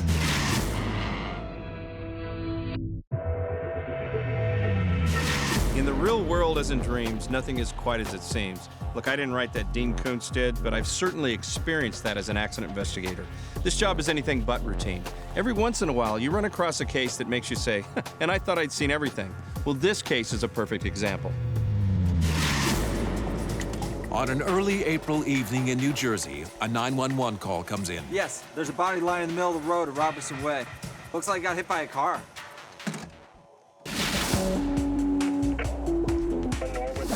Accident investigator Andy Rich works for the local prosecutor's office. He gets to the scene not long after the 911 call has been made. There, the lifeless body of young Matthew Nyland is lying on the side of the road. A quick check reveals that Matthew has just moved into the neighborhood to take a new job. He was due to start work the very next day. The human body is usually one of the most reliable and generous sources of evidence for any crash investigator. But in this case, the body actually deepens the mystery because it doesn't show any of the usual signs of a hit and run. You've got a pedestrian, you've got some debris in the roadway. Anything else you're going to work on? Well, right now all I have is ankle injury and some blood coming from the ankle. I don't have any typical injuries I would normally see on a pedestrian hit. Things like bumper contact to the leg, that sort of thing? Yeah, lower extremity fractures, head injuries, glass in the hair. I don't have any of that. At first glance, Andy has no idea what led to this young man's untimely death. One thing he does know is that the clock is ticking. When you're dealing with a hit and run, time is a big factor. It's very easy to get rid of a car. You can fix it, wash evidence off. The scene is particularly small and quiet. No witnesses, no bystanders, and little physical evidence. But over by the body, Andy comes across his first clue. There was one skid mark, and it was very close to the body, and it appeared to be fresh. And we could tell a fresh skid mark from one that may be old. You look at the dirt dispersed around the tire mark. Is it covering the tire mark, or is there obviously a cleaning to the roadway where the dirt's been disturbed? There's also, you could tell if it's a faded skid mark from one that has a lot of fresh rubber laid down. This single skid mark tends to support the hit-and-run scenario. The driver could have stomped on the brakes to try to avoid hitting the young man. A little further down the street, there's another possible clue. Tire prints made in the ground just off the side of the road. The tire prints were on the tree belt, and the tree belt is a grassy area that's between the sidewalk and the street. That kind of leads to the scenario that maybe the car goes out of control and then winds up driving off the roadway onto the tree belt. Andy, how's this car involved? Well, we ran the plates on all the cars that were parked on this road, and we found out that this one belongs to the victim. So far, it seems as if Matthew Nyland was leaving his apartment and crossing the street when 50 feet or so down the road, another car went up onto the tree belt. The driver lost control and tried to stop before hitting him, but he couldn't. Instead of sticking around, he fled the scene, leaving Matthew to die. Up to now, there's no indication that this is anything other than a hit and run. But after a closer inspection of the scene, a puzzling find next to the victim's body threatens to deepen the mystery even further. We did find a hat that was next to the body, and that's also something else that was very odd. it was a 25 mile per hour speed zone. And I would expect to find a body approximately 40 feet from the hat, not the hat, 3 feet from the body. It just shouldn't happen. Now, the reason that the hat, or for example, a pair of glasses, may not end up near a body that's been hit by a car has to do with crash dynamics. I know a thing or two about crash dynamics, but so does Jerry Eubanks. He's an expert in pedestrian crash analysis. Okay, so Jerry, we got the pedestrian set. You're going to be watching for the hat and the glasses. What else? Hat and the glasses and shoes. We got 2 shoes that are untied this time, so they should go far down line, maybe 40, 50, 60 feet. Hat and the glasses should stay in this area of impact, although if the glasses are hit by the windshield, they'll start traveling down line. So glasses, hat, good indication of the area of impact. Area of impact, not a point of impact. All right, let's make this happen. Okay.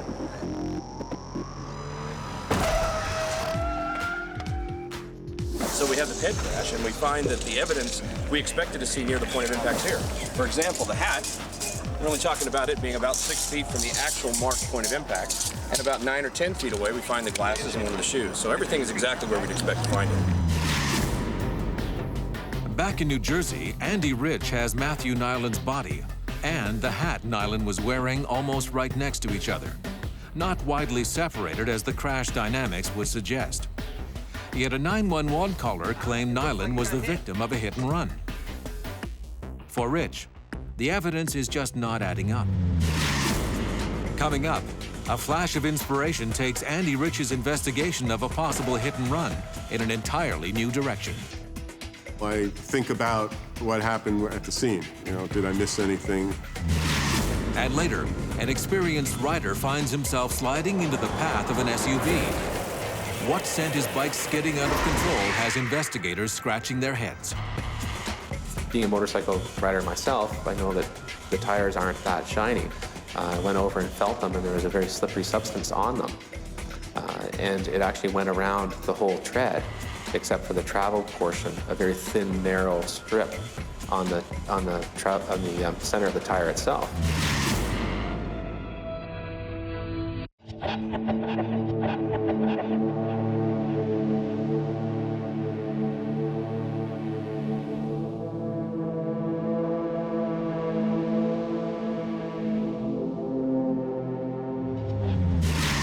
The body of 23-year-old Matthew Nyland's lying on the side of the road in suburban New Jersey.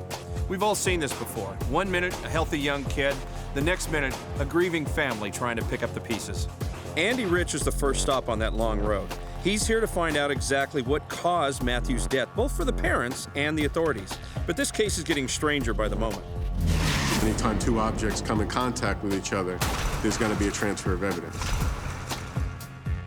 We walk the grid, and we walk up and down the roadway, and then we walk up and down the roadway crossways. We change directions. And there were no parts. There were no automotive parts. There were no paint chips. In fact, the car should not be the only source of evidence in this case. Matthew Nyland's body should also show signs of the collision. Here's why. So, Jerry, accident investigators working pedestrian crashes are going to find evidence from the body on the road, right? Yes. What kind of evidence do they look for? Well, as in this case, we've got clothing fabric. You can find hair, blood, and flesh. Shoe prints also. Do you have to be dragged by the car for this to show up? No, in this case, we had the dummy thrown, and when he hits the ground, we get these larger marks, and the smaller mark is a secondary bounce. So just sliding will get that transfer? Yes. After the body gets hit by the car, and it's sliding around along the ground, this guy's wearing jeans. Normally, I would expect to find some jean transfer, blue material, that gets rubbed off the jeans onto the pavement. Back in New Jersey, Andy Rich can't find any signs of transfer at the crash site. But then, just as they're wrapping up their on-scene investigation, Andy gets his first lucky break. Broken glass has been found on a nearby street, glass that may have come from the fleeing car. What could have happened here is maybe some headlight glass could have broken, got caught on the bumper. The driver takes a very hard turn, and now that glass, because of the force from the turning, gets thrown off that car a block away. But on closer inspection, Andy's first promising lead quickly evaporates. It looked like window glass from the side or the rear windshield of a car, not the front. When the front windshield breaks, it stays together because it's laminated. Whereas when the side windows break, they turn into little popcorn-sized kernels, and you just see these little fragments all over the ground. That's what we had here. You know, why a pedestrian would hit and break a side window or a rear window. And I'm looking at it, it doesn't look right, and we interviewed the neighbors, and the neighbors tell us, no, that was there for about a couple of weeks, and the local police actually took a report on it. Andy and his team leave the accident scene no closer to unlocking the mystery of Matthew Nyland's death. But he can't stop thinking about the case. It's got his mind going.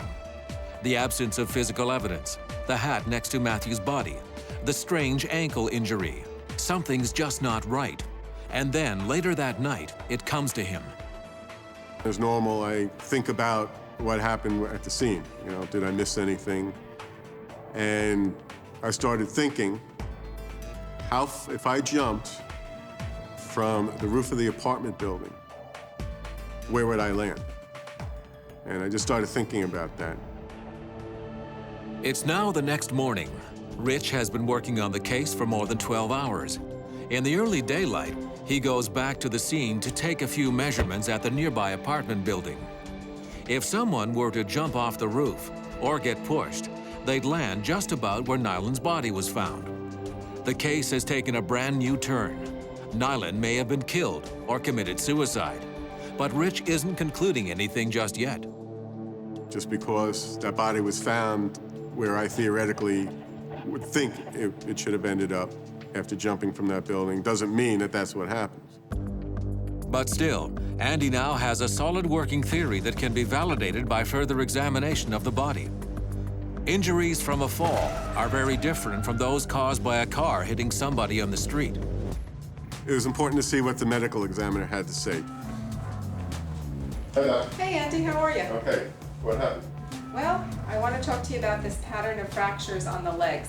He's got an oblique fracture in the right thigh, a fracture of the left lower leg, and the interesting pattern of fractures is symmetrical fractures at the ankles.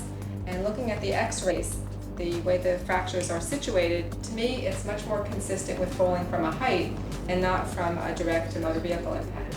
Okay, thank you. The medical examiner confirms that Matthew's 2 broken ankles are not at all consistent with a hit and run. But those injuries would correspond with a fall from a height. Judd, as an expert in collision trauma biomechanics, you see certain types of injuries, and are pedestrian injuries, are they consistent with just that type of event, or are they common to other events? Pedestrians have a very unique injury pattern. You see very telltale evidence of contact and specific injury patterns to the lower extremity, as well as damage as you proceed, typically up one side of the body, also to the head area. So there is a very distinct pattern. Things are finally coming together for Andy Rich, but there are more checks to be made. He gets a warrant to search the roof of Matthew Nyland's apartment building. He wants to verify a couple of things he found on one of Nyland's running shoes. What was found on the bottom of the sneaker, wedged into the treads of the sneaker, was a pebble.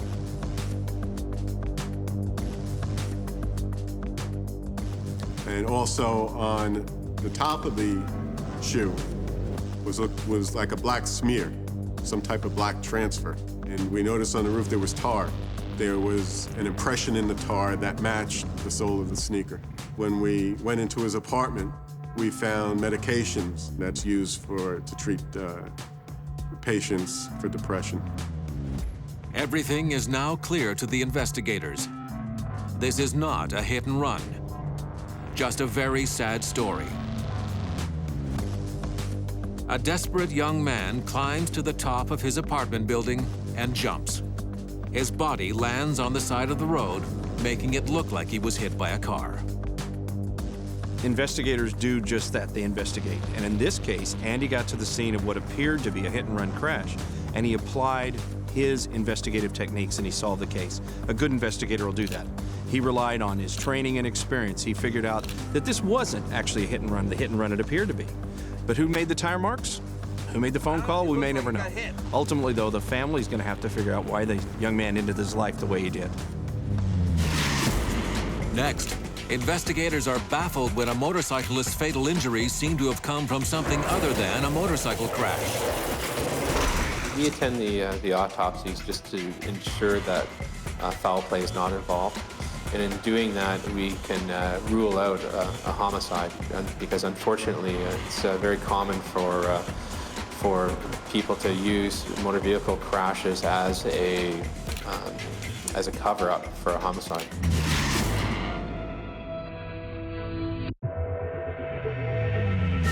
There's nothing like the feeling of the wind blowing through your hair when you're riding a bike. I remember because I had a bike, and once upon a time I had hair. Another thing I remember is concentration is especially important on a bike. Cars are more forgiving, but on a bike, a little lapse of concentration probably means you're going to go down. The police here in British Columbia are investigating a crash where the lapse of concentration was one aspect of a pretty devastating event. 35-year-old Mike Cooper is coming face to face with some hard realities. His job has become stressful and uninteresting, and his marriage of 12 years is coming to an end. I'm gonna go get the kids now. One of the few things he still enjoys is his bike.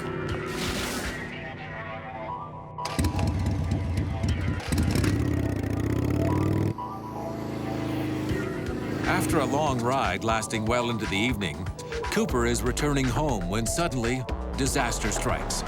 On a seemingly harmless corner that he has ridden past hundreds of times, his bike goes down. Trapped under the weight of it, he slides into oncoming traffic and is hit by an approaching SUV. Pronounced dead at the scene, Mike Cooper's body is taken to a nearby hospital. The driver of the SUV, Marcus Schrader, is visibly shaken and waits for a team of collision reconstructionists led by Constable Jeff Vance to arrive. A motorcycle rider himself, Vance will need to answer a series of key questions. What would cause a bike to slide out of control on a quiet residential street? And was someone or something responsible for this wreck? I approach every investigation like there's endless possibilities that are the root cause of the crash. Once you make an assumption where it's a high speed involved, well, then you have to look at the root causes behind that. What else is going on? Is the accelerator stuck? Is there a mechanical defect? Is it an attempt on the person's life? All of these possibilities have to be looked at and ruled out. Jeff Vance quickly takes in the scene. The SUV's front end is on top of the curb, with the bike wedged tightly underneath it. Both vehicles lie barely 10 feet past the point of impact. Right away, it's obvious to investigators that Mike Cooper's motorcycle offered him little protection in the crash. There was just some minor undercarriage damage to the sport utility vehicle, and that only made sense. And the motorcycle itself, there was some significant forces that actually acted upon that, which caused the entire frame to twist, as well as the engine itself to break. The motorcycle and the driver, within milliseconds, changed direction. And you can only imagine the force on the human body associated with that. But also, too, if you can imagine the sport utility vehicle, because it is higher, if someone is sliding along, they go underneath it, there's not only a force pushing them in the opposite direction, but as well as there's also a downward force on the occupant and the motorcycle. And this, in turn, projected the driver approximately 45 feet from the area of impact. Constable Jeff Vance has a pretty horrific crash scene on his hands. Got a motorcycle crashed head-on into an SUV. Doesn't need a physics degree to figure out who's going to win that battle. Now, what he's got left over is the SUV driver who's telling one version of the story. That's the human element. But he still has the vehicles and the environment to deal with. They'll tell the rest of the story. In the majority of investigations, it is the human element that poses the most difficulty for investigators. Survivors involved in fatal collisions can be severely traumatized by their experience. Their recollection of events is often clouded by guilt and remorse. There's a wide range, actually, of the way that people react to traumatic situations such as this. Everything from a denial, such as there's nothing wrong, I haven't done anything wrong, right through to an absolute collapse. where people can't handle the stress and collapse, and also do require immediate medical attention. Next thing I know, he slides towards me. I try to avoid him. I don't think he was speeding. It is very common for these people that have, say, for example, seriously injured or killed someone. Person in the car at the time? There is a significant number of them that actually become alcoholics or drug addicts as a result of these crashes, because they don't obtain the assistance they require, even if they're not considered at fault in the crash. In this case, Marcus Schrader appears to be in the middle of the two extremes. After repeated attempts to get a statement, he is finally composed enough to offer police his version of events. To get at the truth of exactly what happened here, investigators will compare Schrader's story with the physical evidence at the scene.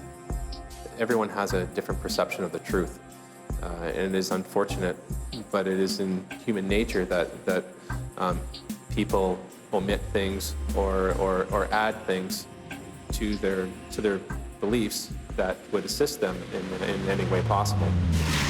So, Jeff, you've had a chance to talk to the driver. What's he told you? He was driving along, minding his own business in the fast lane, saw the motorcyclist lose control, slide into his lane. He tried to maneuver around the motorcycle and swerve into the curb lane. Unfortunately, they hit. So he fixated on the target. That's not uncommon for a non-professional driver. Professional drivers are often taught to steer toward the dust and debris because the crash has already been there and left. For the rest of us, unfortunately, we tend to follow the action too often, and it's unfortunate for this guy. If Marcus Schrader had swerved to his left instead of his right, chances are this fatal impact would have been avoided. By steering to his right, Schrader inadvertently put his SUV on a collision course with the motorcycle. However, investigators find no evidence his SUV was skidding before impact, suggesting his speed was low and that he had little time to react. Working back from the SUV, they are able to follow debris and scrapes left by Cooper's motorcycle to a tire mark on the opposite side of the road. The absence of skid marks and the trail of motorcycle debris leading up to the point of impact clearly indicate that the SUV did not collide with the bike before it went down. Schrader's version of events appears to be the truth.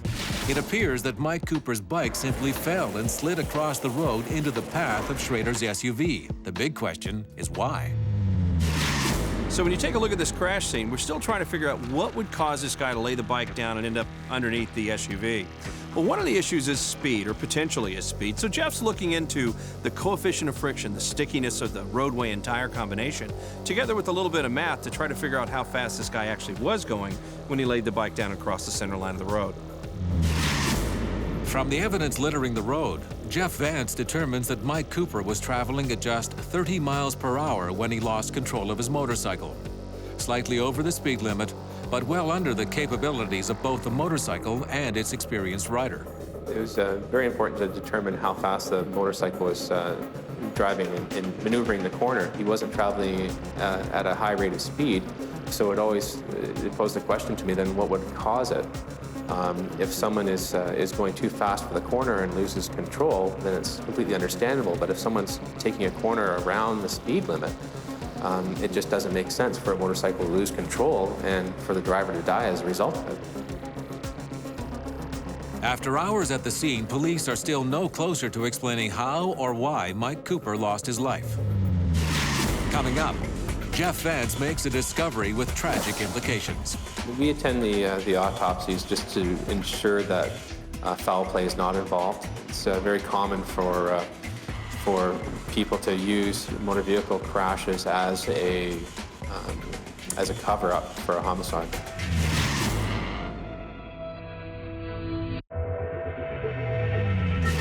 A motorcyclist is dead after a crash with an SUV. Jeff Vance, the lead investigator in the case, has quite a puzzle on his hands. When a motorcycle's in a turn, there's sideways forces and up and down forces acting on the bike. You adjust those forces by your lean angle, adjusting your speed, and braking.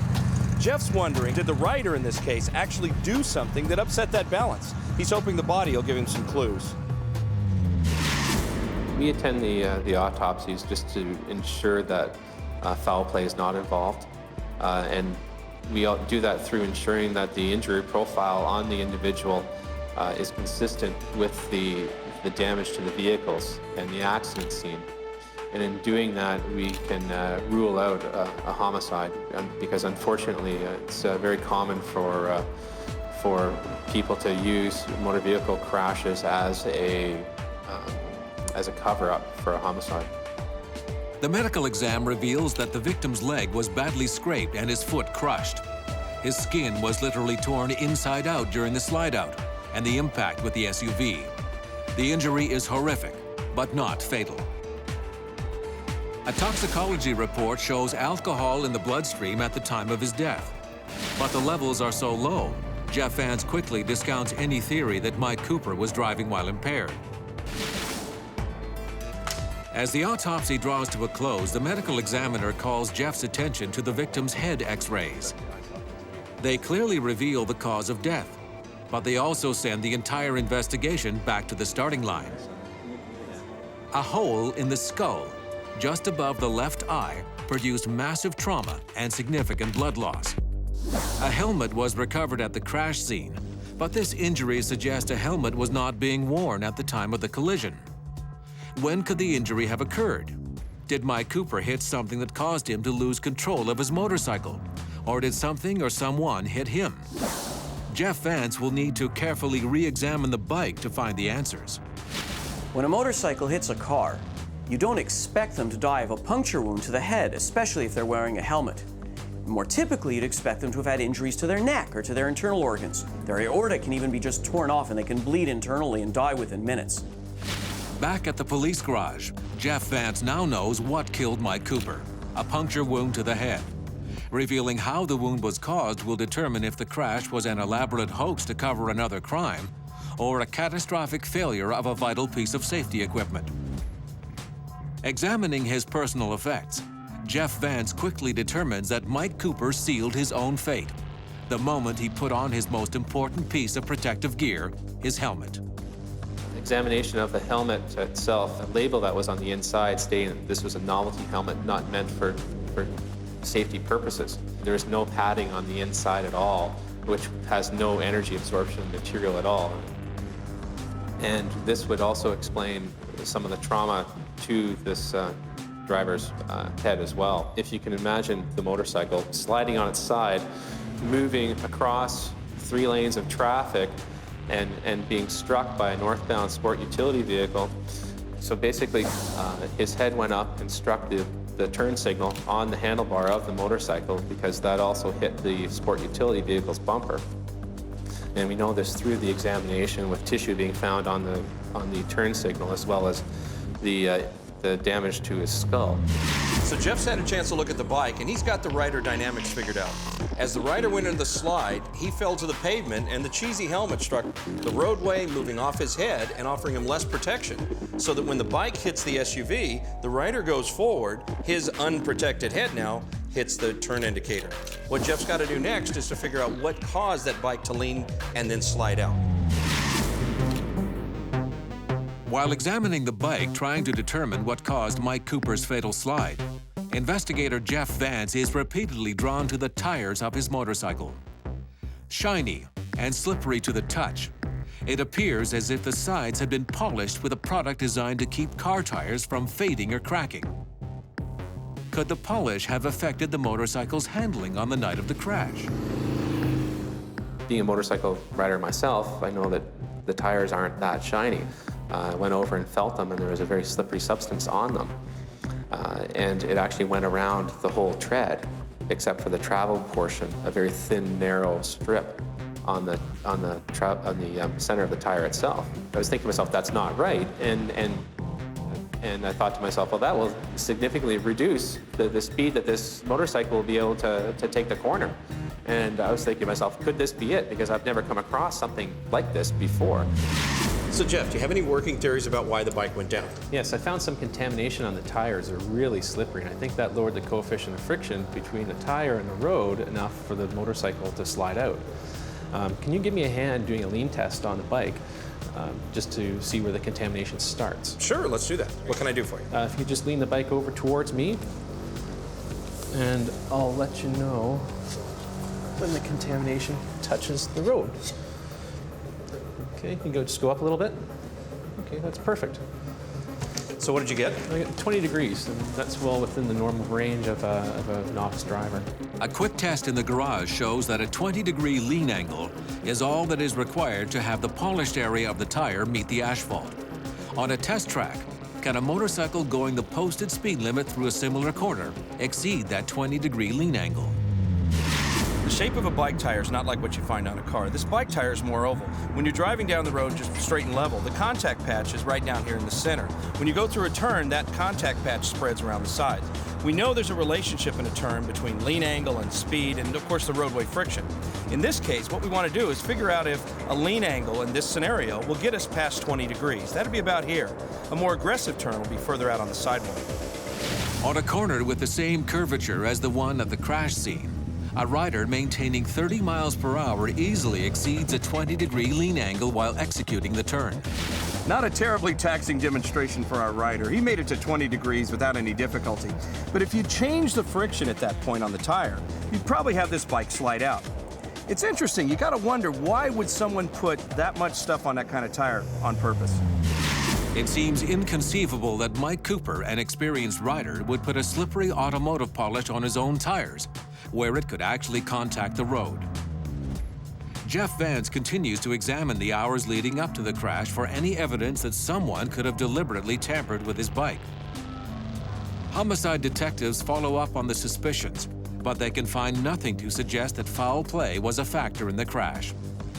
Instead, it appears that Mike Cooper's zeal to have good-looking tires and a vintage helmet clouded his judgment.